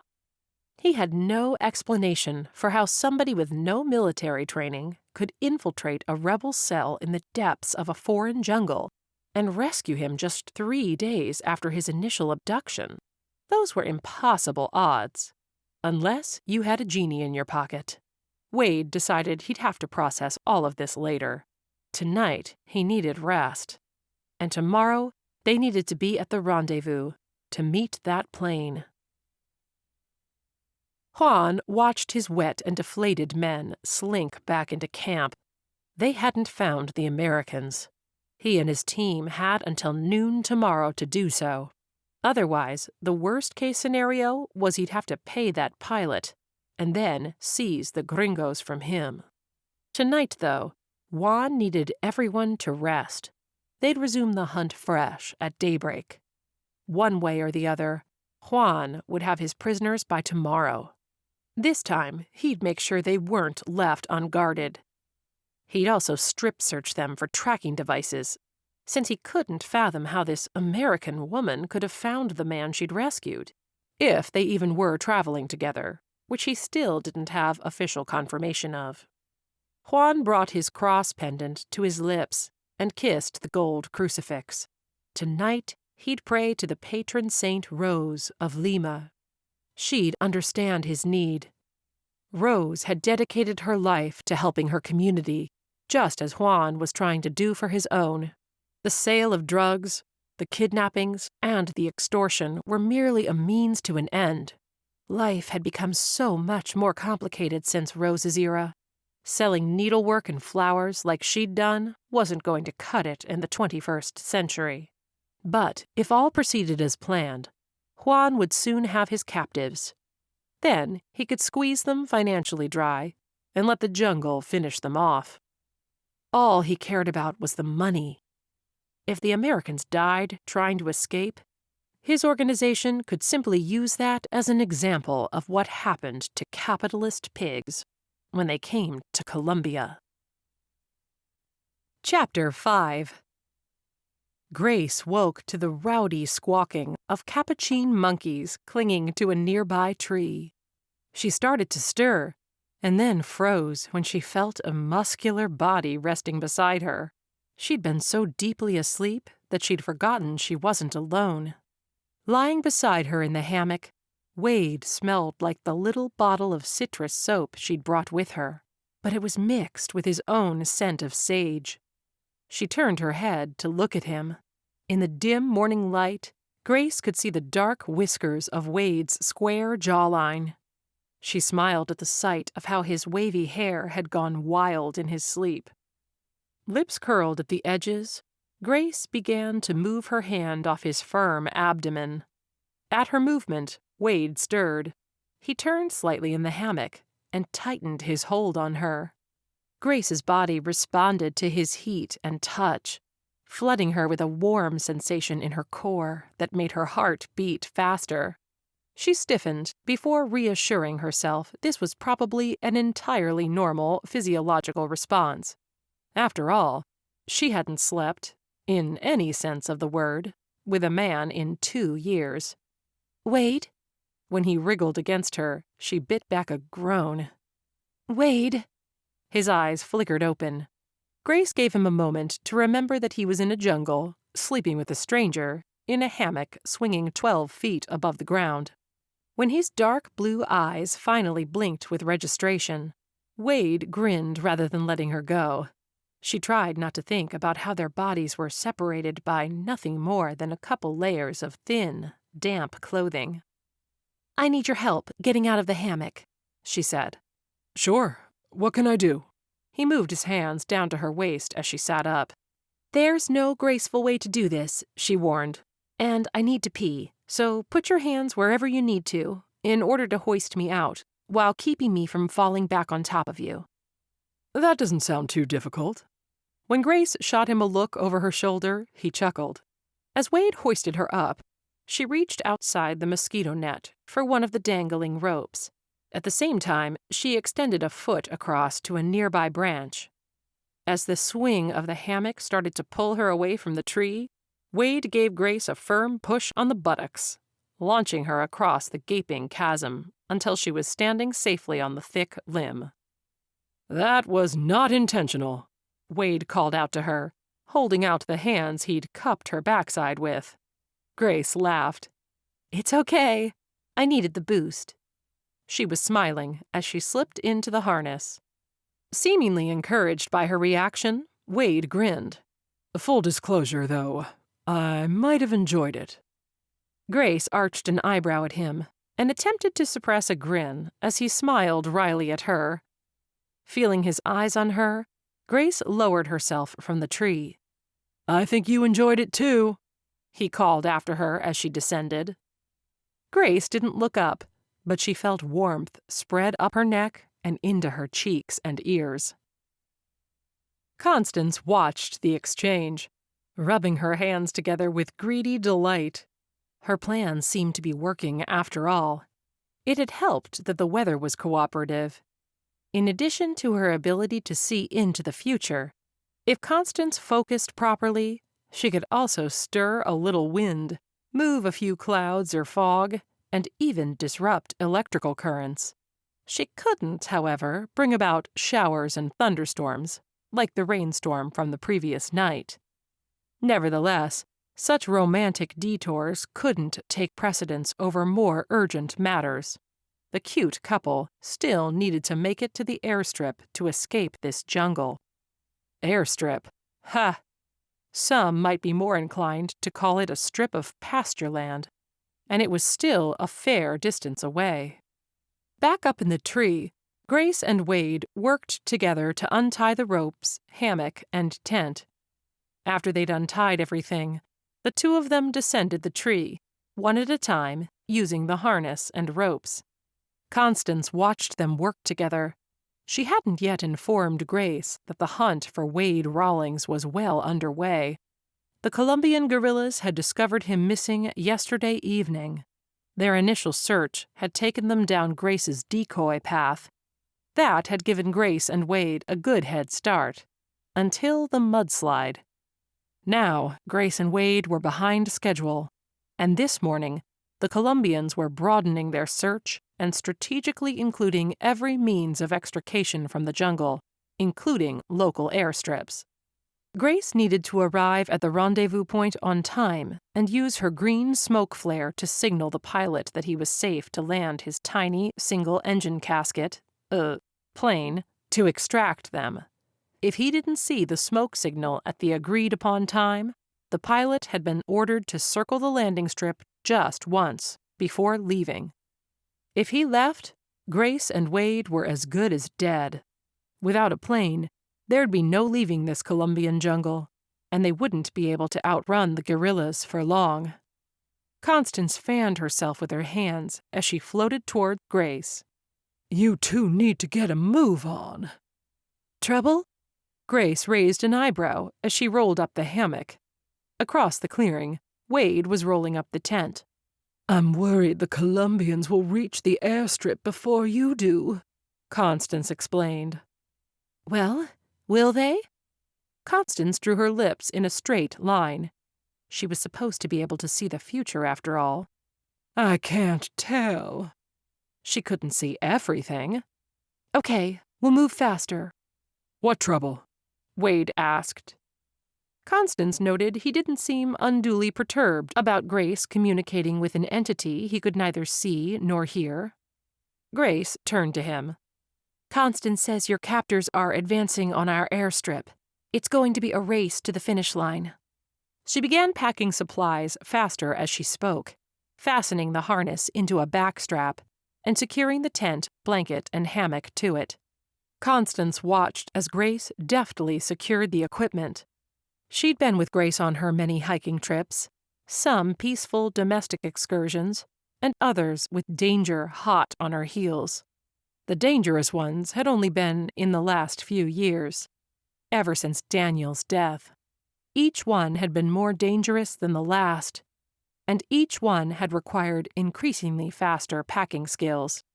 Well, if Grace was determined to tempt fate, perhaps to join Daniel sooner than destiny had intended, Constance could at least try to counter that by using her powers of perception to keep Grace alive, and hopefully rediscover her passion for life. Wade finished packing the backpack and slung it over his shoulders. We good? Grace nodded, cinching the harness. Ready.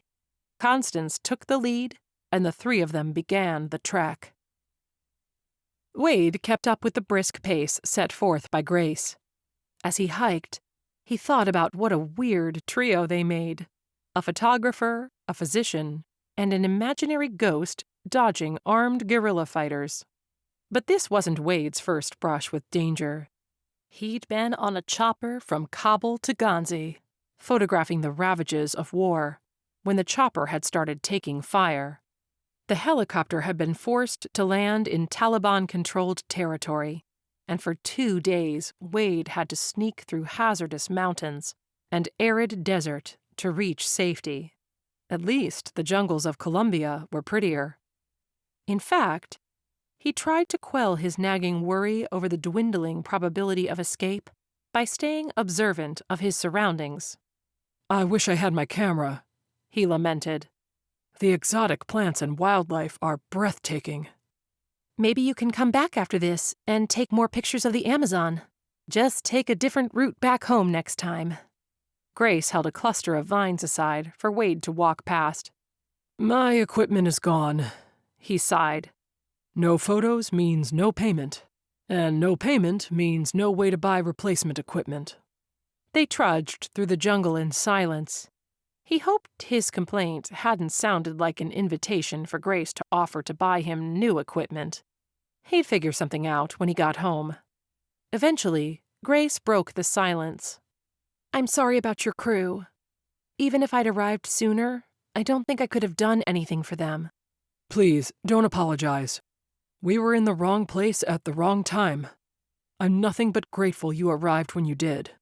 Grace snorted. Don't thank me yet. I am thanking you. He laughed bitterly. Accept it. Even if they beat us to this plane, you did everything you could. He reached out and touched her arm.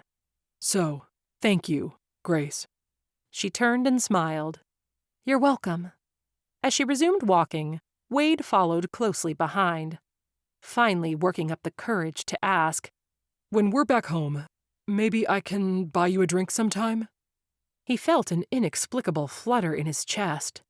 Did he just ask her on a date? Grace clearly wasn't even operating with a full deck of cards. Not with the whole imaginary ghost friend thing. So why did he feel so nervous about her response? Why was his heart fluttering as the seconds ebbed by? Did he think she was out of his league? After all, Grace was attractive, fit, and an intelligent physician, despite the paranormal delusions. She was also, apparently, rich. Wow. His mind had filed her into the unattainable folder. And then Grace answered, Sure. We can reminisce about that time in the Colombian jungle over a glass of Guinness. Yeah, Wade laughed. His initial relief that she'd agreed was quickly replaced with confusion. Reminisce? Did she just transform his asking her out into something platonic? He'd have to remedy that. Wade. He stopped suddenly, but not before almost running into her. Grace turned to face him, and their bodies were almost touching. We're 2 miles out, she warned, which means we need silence from here to the airstrip. He nodded, even though what he really had the urge to do was pull her into his arms and fit their bodies together like they had in the hammock. Get a grip, Wade. Normal people didn't make out in a jungle. Then again, normal people also didn't follow a ghost through the aforementioned jungle. And normal people probably didn't risk their lives photographing the beauty enveloped in danger in that same jungle, and elsewhere across the world. Clearly, there was nothing normal about either one of them. Before he had a chance to do something stupid about it, like lean in for a kiss, Grace resumed walking. Slow your shutter speed, Wade. Some rich chick with a reckless side doesn't want your cheap hands all over her. As soon as that thought escaped his mind, he knew it was unfair to Grace. She'd never behaved in any way to suggest she thought herself better than him. Not to mention, out of all the people in the world she could have used her resources to help rescue from danger, Grace had chosen him. Grace motioned for Wade to crouch, dropping down to her knees herself. The two of them had remained hidden under the cover of the lush jungle ferns, but through the foliage, Grace could make out the clearing ahead where their landing strip was located. The Cessna they were trying to rendezvous with was parked at the end of the runway, engine off. "Damn it!" She hissed out the word. On the other side of the fern, Constance began chewing her translucent nails, staring at the plane. She was clearly as concerned as Grace was. Wade was so close behind Grace that he bumped elbows with her beneath the cover of the ferns. He followed her line of sight. I see the plane. What's the problem? Grace eased the harness off her back to give her shoulders a rest. The pilot wasn't supposed to land. Not without my flare signal. But he's here now. We have a ride out, right? Grace shook her head. If he landed and parked on this strip, that means he's working for the Colombian fighters. You're sure that's our plane? I'm sure. Grace's mind raced. What were their options now? She turned to her ghostly friend. Constance, if I try to negotiate with them, will they accept payment and let us go? She was asking the ghost to tell her the outcome if she followed a specific course of action. I'm not letting you do that, Wade interrupted, but neither Grace nor her ghostly genie was listening to him. No, darling, Constance warned Grace. If they seize you, they'll never let you go, and Wade won't survive. Grace swallowed and took Wade's hand. I should have made a backup plan. Then Grace's eyes widened. Wait, I see the pilot by the plane. Constance, can you tell what he's saying to that guy with the AK-47? Grace watched the two men smoking, but she was too far away to hear them. Not that she'd be able to understand them anyway. Her Spanish was still a work in progress, and better suited to asking a patient to stick out a tongue than understand an exchange between two sketchy villains. Constance accepted the task, though, and vanished. That left Grace alone with Wade. She looked down at their hands, as if only now realizing she had her fingers intertwined with those of the handsome photographer. When she started to pull her hand away, Wade clasped it with both of his. I'm sorry, she said, still staring at their joined hands. We can keep hiking north until we reach a town, but we'll run out of food in a day. Wade cupped his chin and brought it up until they were making eye contact. You got me out of that pit, Grace. I thought I'd die in there. I'm sorry, she said, still staring at their joined hands. We can keep hiking north until we reach a town, but we'll run out of food in a day. Wade cupped her chin and brought it up until they were making eye contact. You got me out of that pit, Grace. I thought I'd die in there. If you managed that, I know we'll get through this too. Together. She nodded, staring into those warm, blue eyes. Wade had full lips framed in stubble. She was so close to him, crouched in the ferns, that one small motion would bring her close enough to sink her fingertips into his thick, black hair. So? Constance's shimmering apparition suddenly reappeared in a puff of blue smoke, very Genie-like. Grace was startled. Constance! She pulled back from Wade and released his hand as if it was scalding her. Oh, damn. Constance looked back and forth between the two of them with a wry smile. I interrupted something, didn't I? Was there magic in the air? Were you going to kiss him, you saucy vixen? No! Knock it off, Constance. What did you hear? They're contemplating why you're late. One of them suggested checking the river, so 2 men are hiking down there, while the other 2 stay here. 2 more are retracing their steps back to camp. Grace relayed everything to Wade. 2 here. His brows furrowed. I'm not sure we can take 2 armed men. Even if we could, then what? I can't fly a plane. I can. Wade shrugged. I mean, I'm not a pilot yet, but I've logged 40 hours of flight time, and another 40 on the simulator. She stared at him. He shrugged, his cheeks turning red. I did so much remote travel and learned a lot from pilots over the years, I decided to work toward getting my recreational pilot certificate. Single-engine planes I can do. Helicopters, I'm not so good at them yet. Okay, Grace beamed. We have a pilot. I can take out the 2 men, Constance said. Grace turned to her, equally as astonished. How?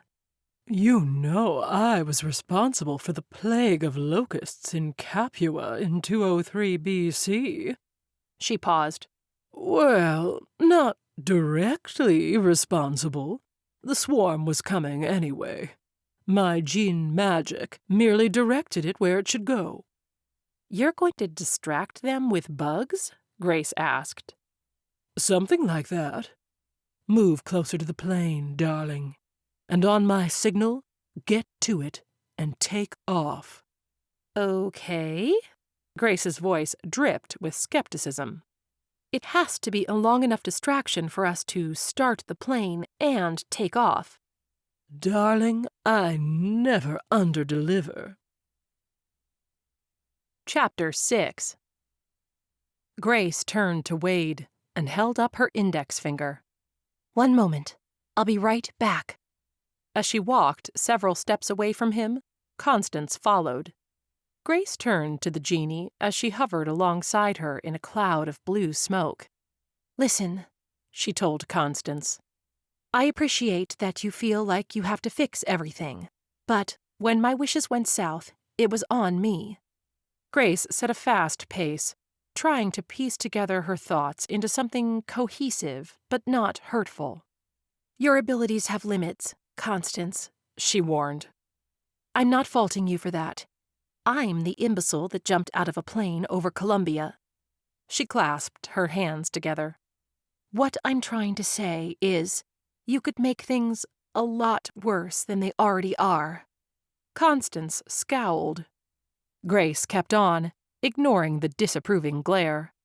Maybe Wade and I should just give the Colombians a wide berth, she suggested. We could hike north, toward Bogota. Grace glanced over her shoulder, back at Wade. He might have been staring intently at the ground, as though diamonds were buried there, but the moment he heard Grace's words, he perked up, turning his attentive ears toward her.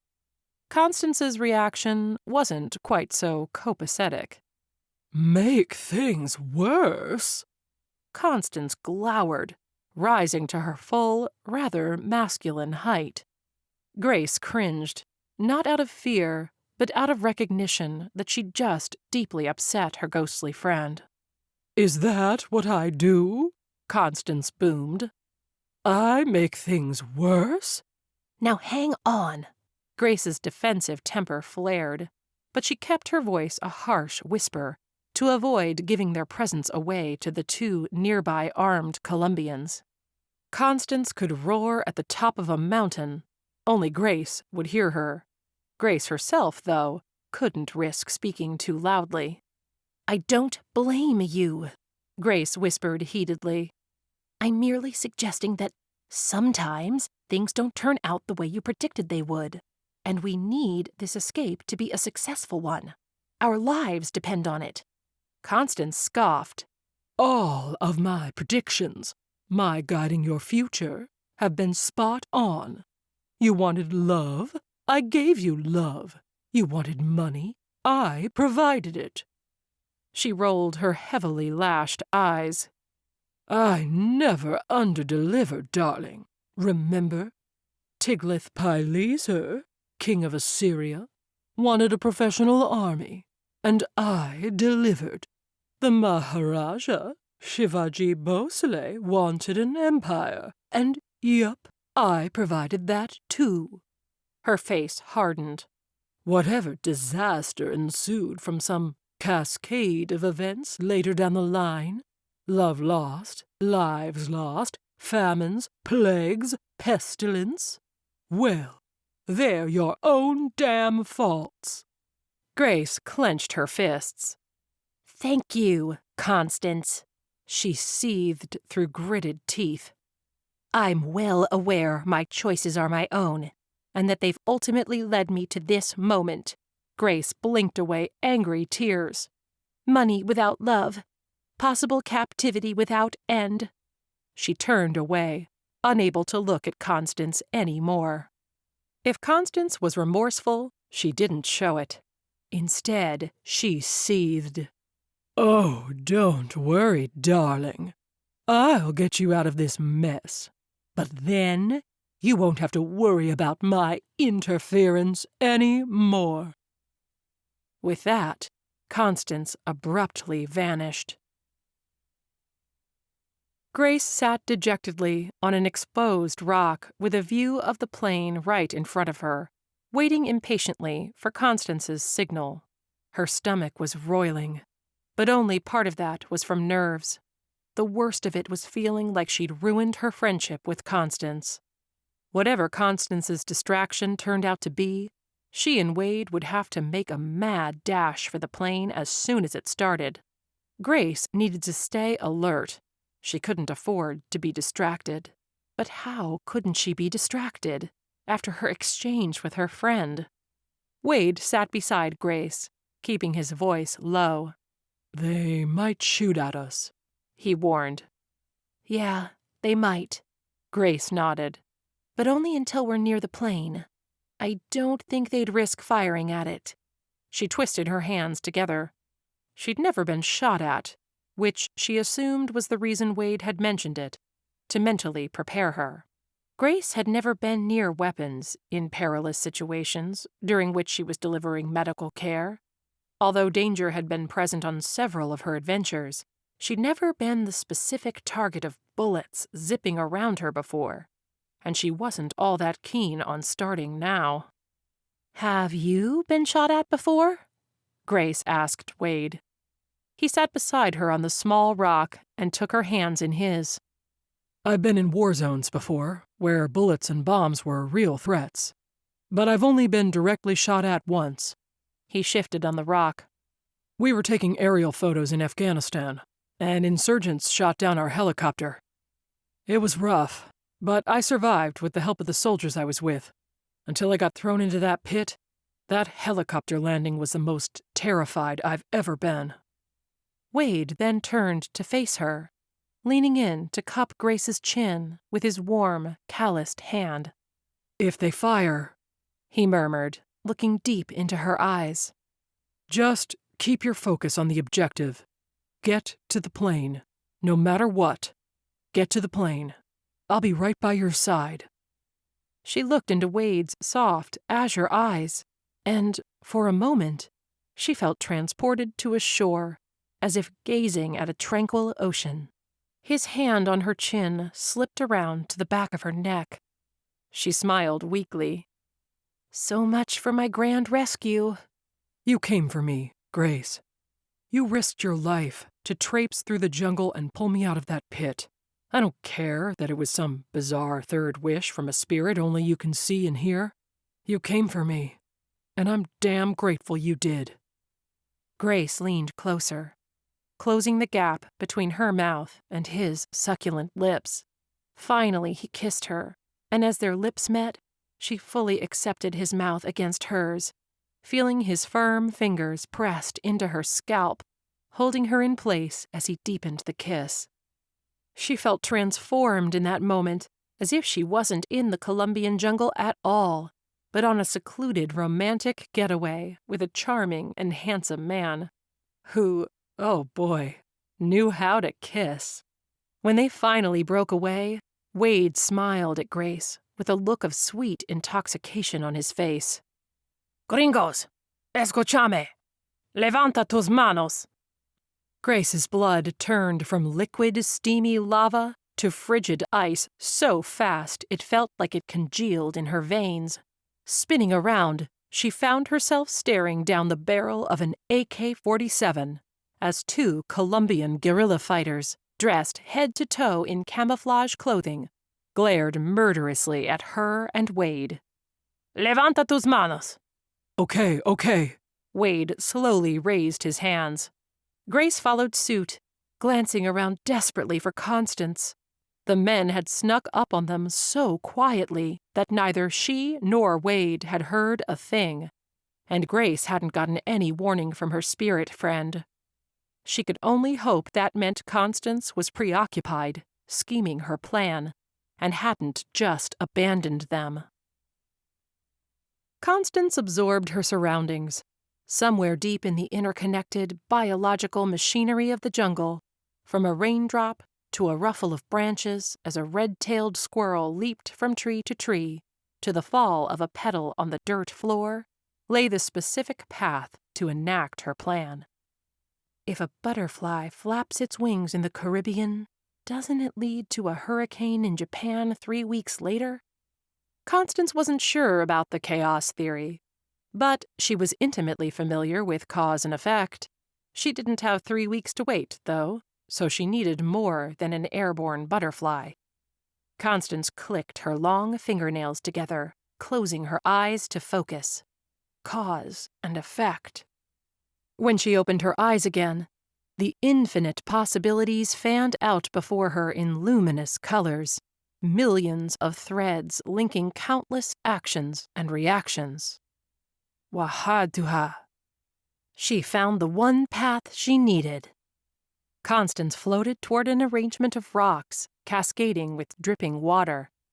Using the full force of her supernatural powers, she shoved aside the trickle of water to the left. A small spray spurted off course, and, in response, a mosquito that had been flying toward the rocks veered sharply right, sending it into the path of a spotted frog. The frog's black eyes tracked the sudden, unexpected appearance of the mosquito before instinctively lashing out its tongue. The quick motion caused the broad leaf the frog was perched on to ripple. That ripple shook a nearby spider web, causing an adjacent assassin bug to leap away from the sticky threads. A small lime and blue tanager, flying past at that exact second, caught the assassin bug in its beak before swooping higher. The bird flew past hundreds of brown moths, all converged on a tree.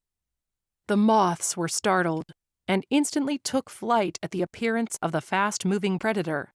Like a great brown cloud of smoke, they flowed toward the airstrip, a fluttering undulation of umber-colored, flapping wings. While all of that was occurring, Constance took similar action within a small nearby cave, setting a flock of bats bursting from the darkness towards the airstrip. Their course would not so coincidentally intersect with the moths. Vamos! Wade scolded himself as he and Grace were marched at gunpoint through the jungle. He'd been passionately kissing Grace when he should have been tuned to danger and checking his surroundings. But, as wrong as it sounds, there were worse times to die than after a kiss like that. Only Wade didn't want to die, and he certainly didn't want to go back into the pit either. The thing he wanted was more of Grace, talking and kissing, and preferably not in the jungle or staring down the barrel of a rifle. He promised himself he'd listen to every whimsical ghost story Grace had to tell, if only they could somehow survive this together. But even as he thought that, Wade grudgingly admitted that the evidence of Grace's inevitable, intangible Genie spirit was becoming harder to dismiss. Wade had no plausible, non-paranormal explanation for how Grace found him in the first place. Not to mention how, after becoming utterly lost during a mudslide, Grace had still managed to find the airstrip, despite not having a GPS or map.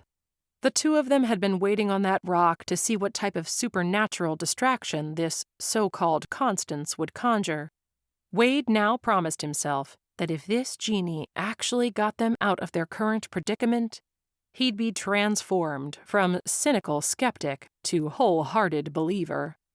For now, though, he needed to think of a plan that didn't involve either him or Grace getting shot. The jungle thugs led them at gunpoint through thick, prickly branches and into a clearing.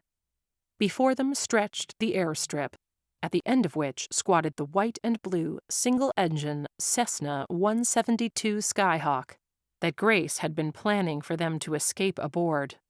It was a 1970s model, Wade guessed, probably plaid interior. Mira lo que he encontrado, one of the gunmen said as they approached the plane. A tall Colombian man, who carried himself like the leader of the group, turned to acknowledge the words. He'd been talking and smoking with the pilot, confirming Grace's theory that the pilot had betrayed them. As they approached the plane, Wade recognized a small pile of boxes and bags on the ground, all of his camera equipment. After the pilot and leader of the Colombian rebels exchanged more words and a firm handshake, the pilot began to load Wade's equipment onto his plane. An exchange. Wade understood now. The leader stomped out his cigarette underfoot before turning to glare at Grace and Wade. His dark, greedy eyes examined Grace from head to toe, and when he finally spoke to them, it was in heavily accented English. American, he sneered. Rich, white American. Do you have a daddy who will pay for you? Me pregunto. Grace stood straight and still as a board. You look good enough, the man purred menacingly. Someone will pay, yes? He reached up and rubbed strands of her blonde hair between two fingers. Keep me, Wade snapped. Let her go. The Colombian's eyes flashed and his nostrils flared. He turned and suddenly struck Wade's stomach with a lightning-fast punch. Pain rocketed through Wade's abdomen as he doubled over. The punch would have been bad enough. Combined with Wade's broken ribs, it was agony. Throughout it all, Grace never moved. Instead, she turned to the menacing man and looked deep into his murky brown eyes. Despite being his prisoner, despite having two men with guns behind her, Grace's voice was filled with a dark, terrifying confidence. Do you have ghosts from your past, Juan Landa? She asked. Then, eyes narrowing, Grace answered her own question. Yes, you do, don't you? And they're coming for you, Juan. They're coming for you right now. Her threat was uttered in a low, coolly even tone. Juan seemed to falter at Grace's use of his name, and Wade couldn't blame him. The way Grace spoke, the preciseness of her tone, filled even Wade with ominous dread, as if she was relaying things no living being could possibly know. Juan blinked at the American, who, until a moment ago, he'd considered to be his walking, talking, blonde-haired payday. What ghosts were she referring to? Something in the woman's chill tone sent icy talons sinking into his chest, squeezing his heart. Instinctively, he reached for the gold cross hanging around his neck. A Brazilian woman he'd once kidnapped had been similarly, eerily calm when he'd captured her, reciting a curse against Juan in almost exactly the same tone of voice as this blonde American. That woman had made all his men worried about spirits and similar supernatural nonsense throughout the weeks she'd spent shackled in the camp, until Juan himself had grown unsettled. It was during that Brazilian woman's captivity that he'd begun wearing the gold cross still dangling around his neck. That had been 5 years ago, and the medallion had apparently served its purpose in protecting him. Juan was confident it would continue to do so now. But even as he calmed himself, he heard a strange, rustling noise from the thick jungle surrounding them. The noise grew even louder, as something apparently approached them from the depths of the thick foliage. Behind him, Juan's men turned from the Americans and leveled their weapons at the edge of the jungle instead, looking both confused and disconcerted by the rustling hum, which seemed to be reaching a crescendo. Then, suddenly, hundreds, no, thousands of brown and gray moths burst from the forest and flooded the clearing. Like a great, fluttering storm cloud, the solid walls of insects swept directly toward them. Juan staggered back as he was overwhelmed by them, desperately swatting the moths away from his face, hair, and neck. The thick blanket of frenzied, thrashing wings utterly engulfed him, sending him into panic and confusion. His men were similarly frightened, swatting uselessly at the insects until their nerves cracked, and they cried out, ducking and running for cover of the jungle.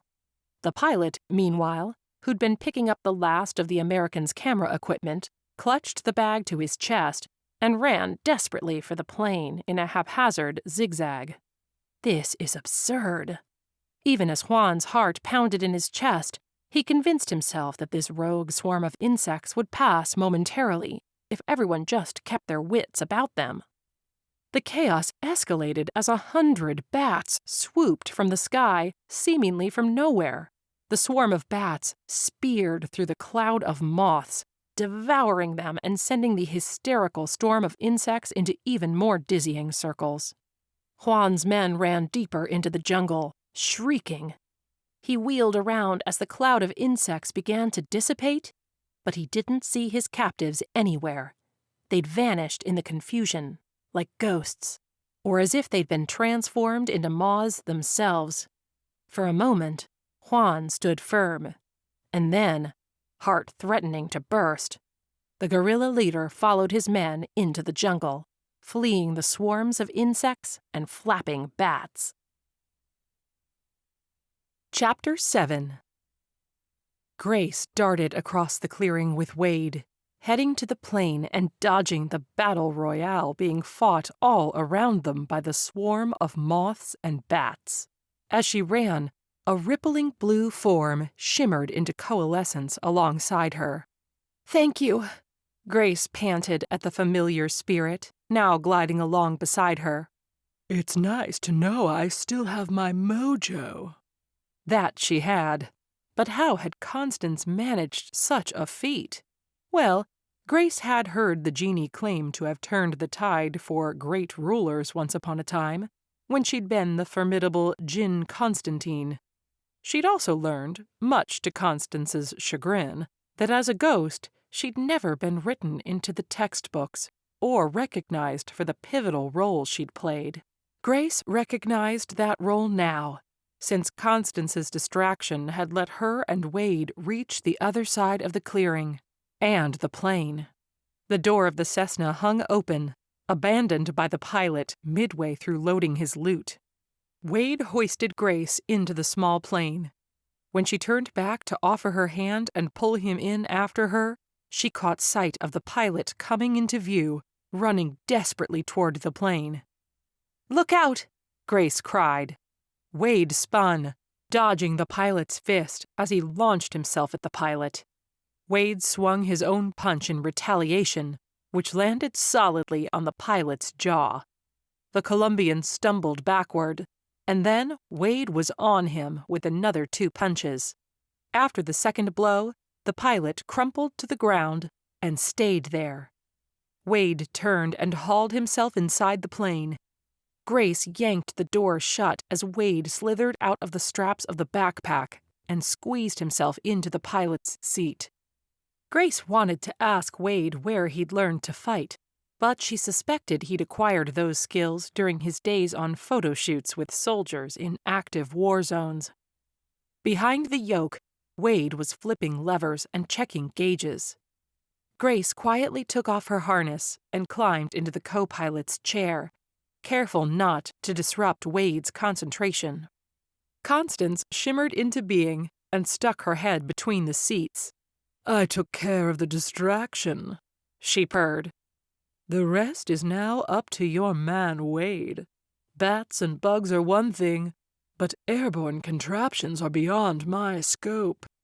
Grace bit her lip and nodded. Wade had told her he could fly, and she trusted him. He'd had faith that a spirit genie would send them a signal, so Grace owed him faith that he could fly them to safety, under threat of captivity from the armed men 20 feet away, at the controls of a plane the size of a postage stamp. and on an airstrip the size of a stick of gum. Grace looked at Constance and mouthed the words, "I believe in him." Wade stared down the nose of the plane at the runway, which was unlike any other he'd ever seen. Narrow, grassy, and short. The plane had already been lined up on the runway, since a pilot had clearly been planning his takeoff. There'd be no pre-flight planning, because they had to take off before their moment of distraction passed. Instead, Wade did a quick gauge check, just the essentials. The oil pressure and oil temperature were both in the green. Bumpy landscape aside, there was also no crosswind, which meant one less thing to worry about. However, the warm, heavy air would make it harder to take off. At least they were several thousand feet above sea level, so the air density wasn't as bad as it could have been in this tropical climate. Wade took a shaky breath. As he advanced the throttle, the engine revved faster and louder. Because of the short-field takeoff, he held down the brake while applying full power to the prop. He'd set the flaps to 1 notch to give him maximal lift with minimal drag. While he knew the concept behind a short-field takeoff, he'd never actually performed one, except in simulations. As he released the brake, the plane launched forward. A second later, he glimpsed the airspeed indicator, reading 35 knots and rising. The plane's tires bumped and skipped across the rough terrain. Wade kept a firm grip on the yoke even as his palms began sweating. As their speed increased, he began to pull back on the yoke, slowly adding pressure as the plane reached 55 knots, indicated airspeed. The tree line was approaching so rapidly that Wade's gut clenched. Sweat broke out down his neck and his heart beat faster, driven by the fear that he might not be able to lift them into the air in time. Even if the wheels left the grass, the nose of the plane could still clip the treetops and hurl the little Cessna back into the jungle. When he felt the aircraft lifting into the air, he glanced over and saw Grace in the corner of his eye. She was pursing her lips tightly, a white-knuckled grip on her pant legs. Wade pulled the yoke back, and they miraculously cleared the treetops. As they rose higher above the jungle, he lowered the nose of the Cessna and raised the flaps, continuing their ascent more gradually. "You did it!" Grace leaned over and planted a kiss on his cheek. "Step 1 complete," Wade grinned. Now they just had to fly this 40-year-old plane back to Bogota and find out how many laws he'd be breaking by attempting an unregistered landing in a major airport. Wade's ears began to pop, and he leveled out. He'd wanted to climb higher for a smoother ride, but the elevation was already 5,000 or 6,000 feet alongside the mountain range. He couldn't go above 12,000 feet without oxygen, so bumpy ride it would be. Gripping the shuddering yoke, Wade looked over at Grace. "Okay, co-pilot," he ordered. "Open up that sectional chart, and let's see if we can figure out precisely where we are over Colombia." If he'd had his phone on him, he could have looked up the terrain view for landmarks, but they'd have to make do with a paper map. Grace beamed at him, looking cute with the bulky headset she'd fitted over her ears and those thick, blonde bangs touching her eyelashes. She opened the sectional chart, and they talked through where they'd taken off, identifying landmarks and towns as they flew over them. Wade needed to know the names of the landmarks beneath them in order to accurately describe where he was to Colombian air traffic control. When they were about 20 miles outside of Bogota, Wade scanned the cabin, finally looking to the pilot's side, where he found a worn yellow piece of paper taped to the bulkhead with the radio frequencies for Colombian airports listed on it. He first squawked 7700 on the transponder, letting air traffic control know he had an emergency. Then he tried to remember the sequence for an urgent call. Mayday was for loss of aircraft control or a fire, neither of which they were experiencing. But Pan would alert ATC to an urgent issue. He switched the radio to 119.5 for Bogota approach. Pan, Bogota approach. Cessna 2605. Cessna 2605, this is Bogota approach.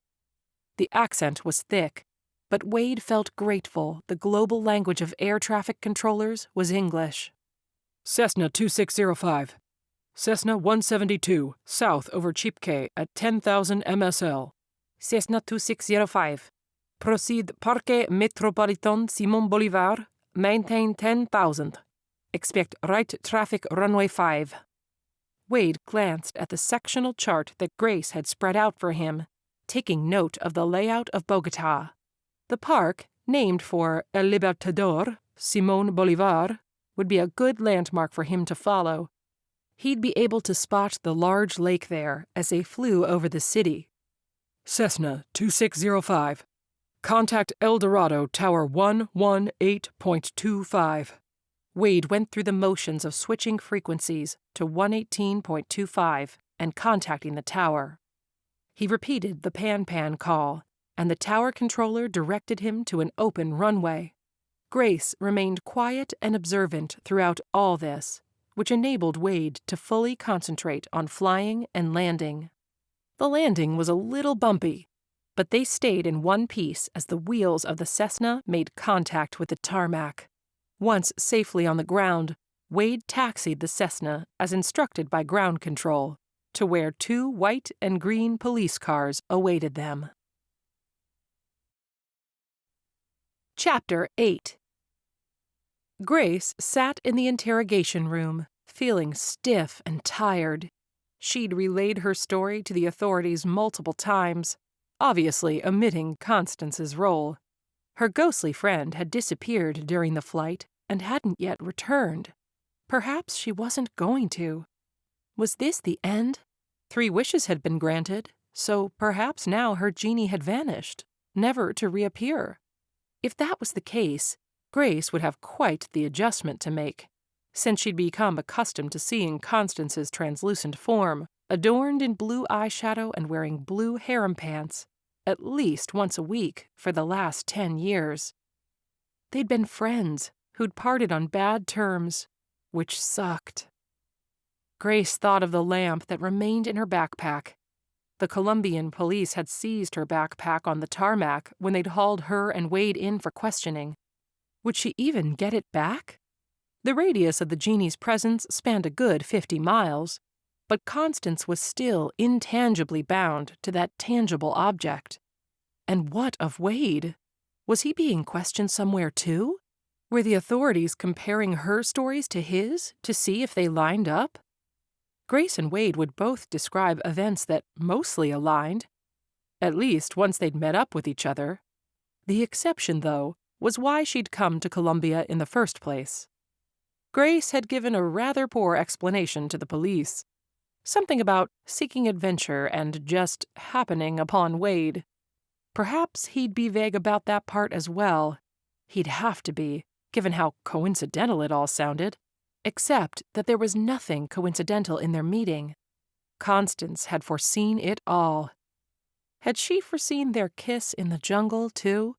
One tentative night in a hammock, and one tentative, yet succulent, kiss a relationship did not make.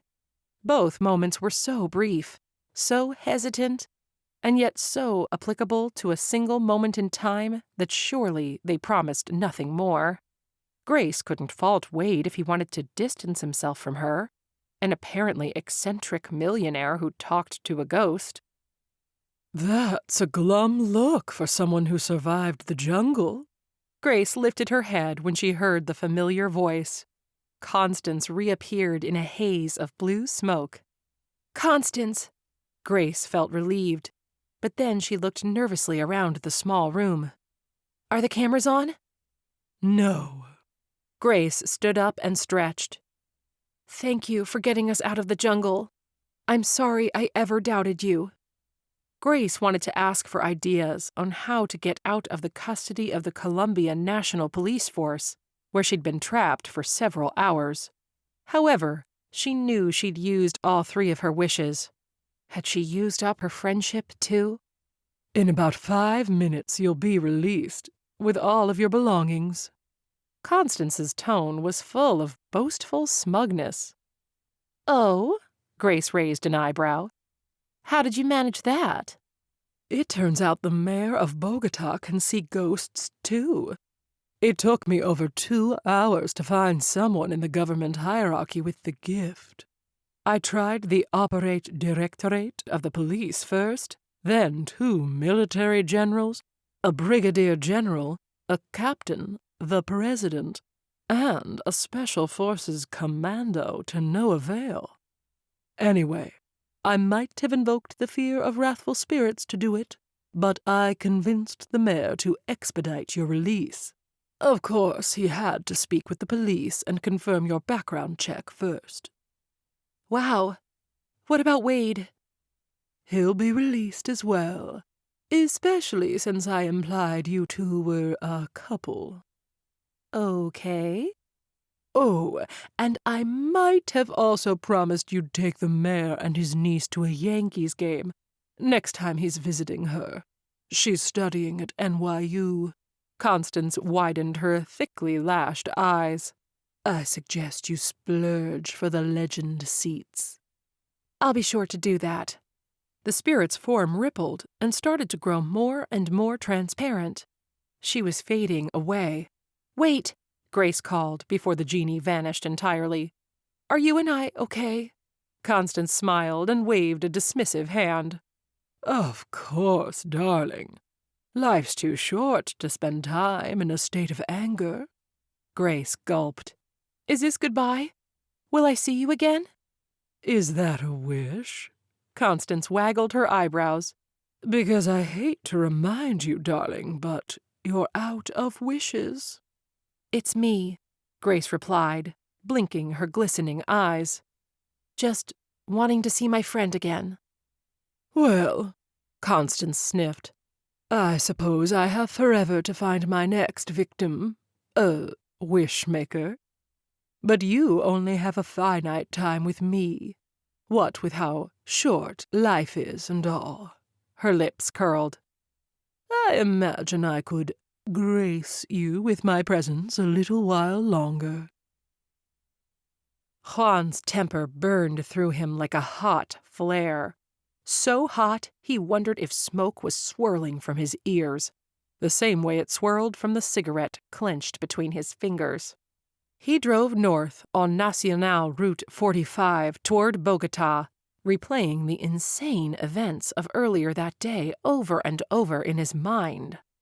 A cloud of moths had attracted a flock of bats, all of which had descended on the airstrip, impossibly, perfectly timed to allow the Americans to make their getaway. When Juan had first heard the plane start up and the engine rev, he'd thought Sal, the pilot, had decided to leave, having delivered the gringos as promised and taken his loot as payment. But then, as the insects and the swooping predators pursuing them had finally dissipated, he'd watched the plane accelerate down the runway and noticed Sal lying on the ground. I can't believe they stole my plane, hombre. Now, that same pilot sat in the passenger seat of Juan's Jeep, running his mouth. Juan wanted to slap the man. He certainly wasn't Sal's hombre. And that crap on the airstrip? Loco, man. Loco. It felt like an act of God. Sal performed the sign of the cross over his chest. Juan frowned, taking another drag from his cigarette. It wasn't God who'd been interfering with his plans, but something had. Spirits, perhaps? Old curses? Regardless of whatever supernatural events were working in the couple's favor, Juan couldn't afford to let those Americans get away. They were his payday. I just want my plane back, Sal continued. I wonder if it's been impounded or something like that, after an unauthorized landing of an unregistered flight to Bogota. Fortunately, Juan had contacts in the Policía Nacional de Colombia. He was able to find out that the Americans, Gracelynn Kowalski and Wade Rawlings, had both been taken into custody after landing at the Bogota airport. His inside man on the police force would try to stall them as best he could, detaining the Americans until Juan could make it to the city. But Juan was still 2 hours away, since not only did he no longer have a plane, but he'd had to hump through the jungle to reach his jeep. And then he'd had to spend time finding out where the gringos had gone. Only when he'd got word from his man in the police had he started heading north to Bogota. Now, Juan had his foot on the gas and all 4 wheels on the road, driving fast, with 2 of his best men in the back seat ready to help him reacquire his assets. Even if that American doctor was released from custody, Juan promised himself that she wouldn't get far. She was a white woman with money in Colombia, and Juan knew her name. She'd have nowhere to hide. Grace felt incredible after taking a warm shower in the comfort of a hotel room. The only thing missing was a night of rest in a real bed, but since her flight home wasn't scheduled until tomorrow, she'd enjoy that final luxury tonight. Grace only had a short time to relax and decompress before her scheduled meeting in the hotel restaurant with the mayor of Bogota, arranged courtesy of Constance. Glancing at the clock, Grace took the opportunity to flop on the couch in her hotel room. She adjusted the hem of the dress she'd bought in the hotel lobby, right after checking in. Better? Constance appeared, shimmering into form and hovering above the brass lamp from which Grace had summoned her a decade earlier. After retrieving it from her backpack, Grace had set the lamp on the table. Smoothing the length of her dress, Grace smiled. "Much better, thank you. But I'll be positively wonderful when I'm stateside." And your next trip? "I'm not sure."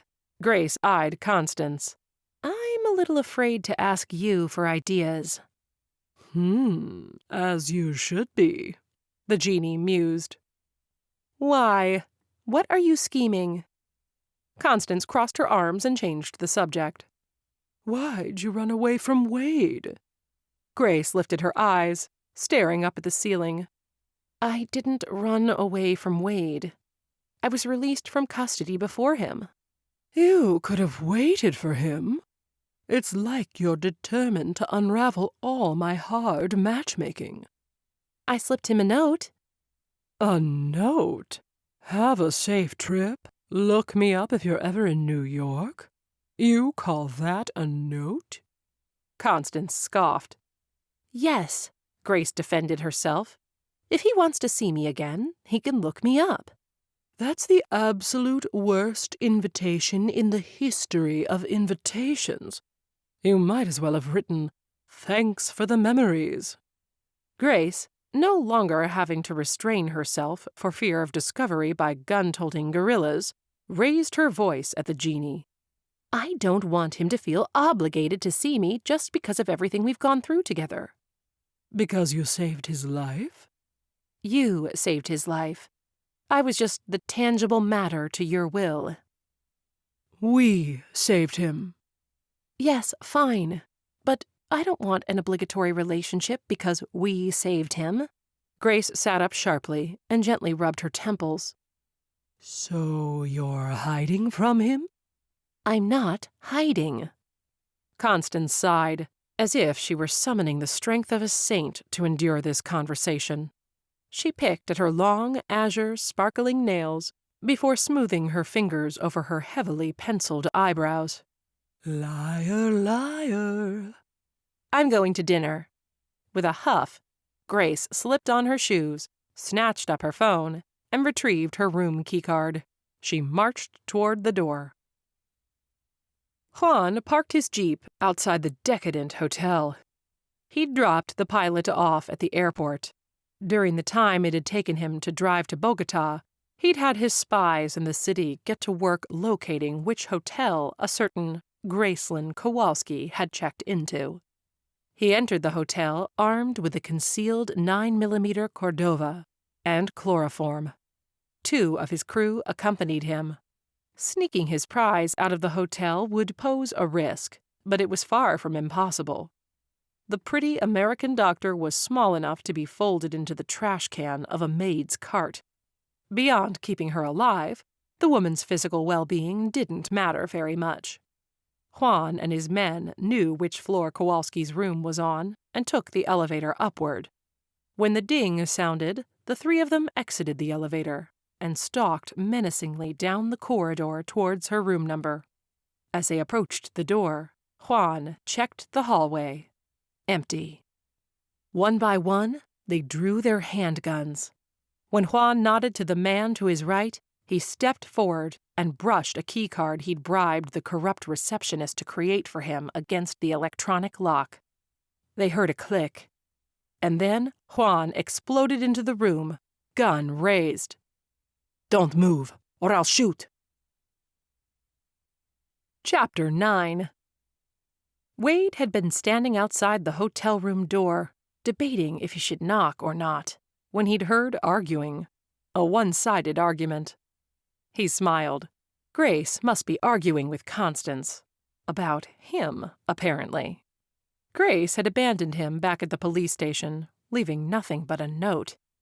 Wade had been determined to find her, if she hadn't left Columbia already. Working off the assumption that she'd want a shower as much as he did, he figured she'd remain in the city for at least a little while. So he checked into his own hotel room and started calling around, making up stories about looking for his missing friend. Knowing Grace was wealthy, he'd started by calling each of the 5-star hotels in Bogota, asking after a Gracelynn Kowalski. When he'd struck out at the first hotel, he'd also started asking for anyone who'd checked in with the name of Elvis. At last, one hotel confirmed the presence of a guest called Gracelynn Kowalski, and a different hotel had someone with the name of Elvis. So, which one was his Grace? Or what if they both had been reserved by Grace? Wouldn't a savvy world traveler like her check in under a pseudonym? Would she also pay for a second room somewhere else, under her real name, just in case she thought someone might be after her? Someone like the leader of a vicious cell of Colombian rebel fighters? He remembered how Grace had laid a false trail for the guerrillas to follow, back when she'd rescued him from that pit. Grace was always one step ahead, and with that in mind, he decided to try Elvis's room first. He arrived at the hotel, and the clerk fortunately bought Wade's story about him being her boyfriend, here to surprise Elvis with flowers. Yet, once he'd arrived and taken the elevator up to her floor, Wade had hesitated outside Grace's room. What if she didn't want to see him? Maybe she didn't, but he needed to know one way or another if they had something, or if he'd been nothing but a jungle fling to her. Then, suddenly, the door had swung open, and a startled Grace stood in the doorway with flushed cheeks. She'd stammered out his name. Grace's golden hair was brushed straight and worn down, and she was dressed in a bright red floral dress. Standing in the doorway, she'd shot a glare over her shoulder, which Wade suspected was directed at Constance. "Still have your ghost?" He smiled. "Yes." Flustered, Grace turned back to him, brushing strands of blonde hair from her face. "And she's still putting on a performance." "May I come in?" "Yes, of course." Grace stepped aside. Wade walked in, and Grace let the door close behind him. "Did you get your equipment back?" "All of it." Wade nodded. He handed her the bouquet of flowers he'd brought. After she took them, he held up the note Grace had left for him. "This doesn't work for me." She licked her lips and swallowed. "What do you mean?" "I mean, I don't want to wait until New York to see you again, to kiss you again." He stepped forward, crowding her personal space. Grace's eyes widened, but she didn't back away from him. Wade leaned closer, his lips less than an inch from hers. He looked from her lips up to Grace's emerald green eyes, and then back to her lips again. "But just to be clear," he reassured her, "I'm not doing this out of obligation. You pulled me from the pit, but I flew us to safety. We're even." "We're even," Grace agreed in a husky tone. She was the one who finally closed the distance, pressing her lips to his. The sweet, succulent taste of them lit a fire inside his heart, Wade wrapped his arms around Grace and pulled her body flush against his. After several minutes of kissing, they finally broke apart, both breathless. Wow, Grace said, exhaling. I'd continue this. Believe me, I would. But I have dinner reservations. She paused, biting her lip. Care to join me? I'd like that. Wade looked from his jeans and collared shirt to her dress. But am I underdressed? She linked her arm through his. You're perfect. Grace entered the hotel dining room with Wade on one side and Constance on the other. They were led to a table where an older Colombian gentleman sat, wearing an elegant suit and a pleasant smile. Grace extended her hand. Mayor Carlos Alvarez? I'm Gracelynn Kowalski, and this is my friend, Wade Rawlings. She turned. Wade, this is the man who facilitated our release. She noted the surprise in Wade's expression, but he turned it into a smile and greeted the mayor with an enthusiastic handshake. I'm grateful, and I'm sorry if we caused any delays at the airport with our unauthorized landing. Carlos waved a dismissive hand. I think it's all fun and gossip now. What do the kids say?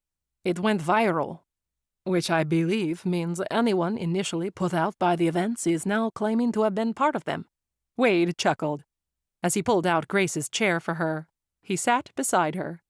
The mayor continued, but this time he addressed Constance, or, to any bystanders, the empty seat which she now occupied.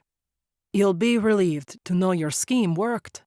Juan Landa and 2 of his operatives stormed the hotel that Señorita Kowalski had booked under her real name just moments ago. The National Police have him in custody. Marvelous, Constance crooned. That's a relief.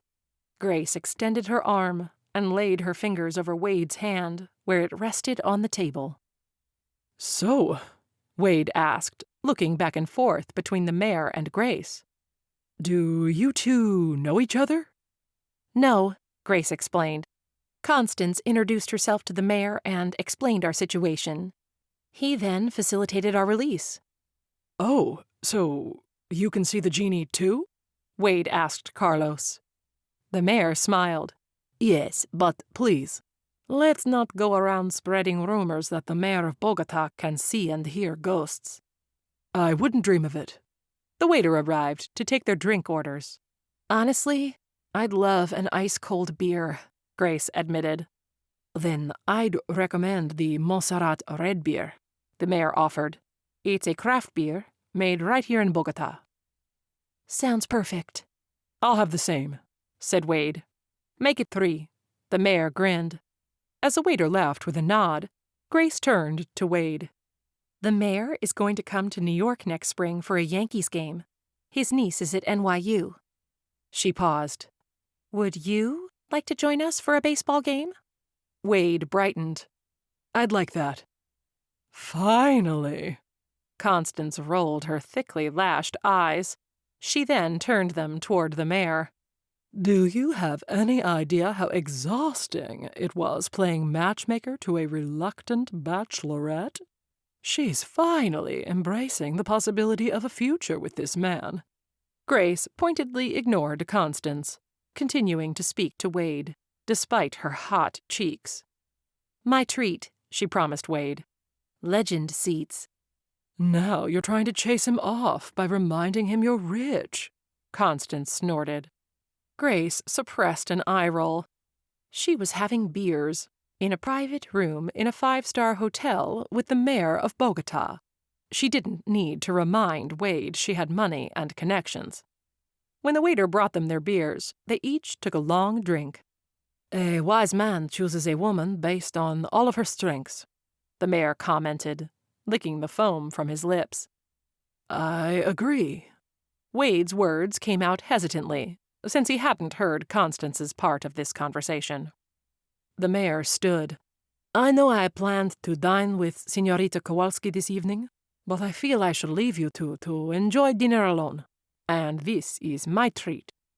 This way, you'll have some fond memories of my country, rather than only terrifying ones, and perhaps you'll want to return someday. Wade stood and shook his hand again. I look forward to seeing you in New York, Mayor Alvarez. I as well, Señor Rawlings. As we say in Colombia, que tenga una buena noche. As the mayor walked away, Wade turned to Grace. Dinner? I'd love dinner. 6 months later. Grace sat across the table from Wade after they'd finished eating. Constance had left them undisturbed for the duration of the meal. Wade had cooked homemade lasagna, enjoyed at Grace's dining room. This had been just one of the many dates they'd enjoyed since returning from Colombia. But she and Wade had also taken 3 international trips over the past 6 months. During each of them, Grace had administered much-needed medical care to needy communities, while Wade had photographed the poverty or conflict in the region. They'd made a great team, and Constance hadn't needed to help them out of any more dangerous situations. The mayor of Bogota had visited New York as promised, and Grace and Wade had taken him and his niece to the Yankees game. Legend seats. Wayne had gotten his pilot license in the meantime, too, and Grace had slowly come to feel the closest to fully healed that she'd ever felt since Daniel had died. Her life with Wade left her feeling fulfilled each and every day. Wade rose from the table. Come with me. His blue eyes sparkled. I have something to show you. He took her hand and led her down the hallway to one of the many entertainment rooms. He pushed open the doors. Within, a hammock was stretched between 2 large palm trees, planted in enormous ceramic pots. The darkened room was bathed in electric green light, which slowly panned and rippled across the walls and ceiling as jungle sounds played from a sound system hidden in the darkness. Grace laughed. What is this? A walk down memory lane. Wade grinned. Our first night together, minus the mosquitoes and the threat upon our lives. It's fantastic. Wade walked toward the hammock, which was secured only a few feet off the ground. Come, get in with me. After he'd clambered inside, Grace eased herself in beside him. She curled her body close to his. Perfect. Almost. Wade withdrew a small box from his pocket. As the hammock swung gently to and fro, he opened the box to reveal a beautiful, gleaming diamond ring. I love you so much, Grace. You've filled my life in amazing ways and made wishes I've never even known I wanted come true. Grant this one for me. Marry me. I will. Blinking away tears, Grace stretched over and kissed him. The end.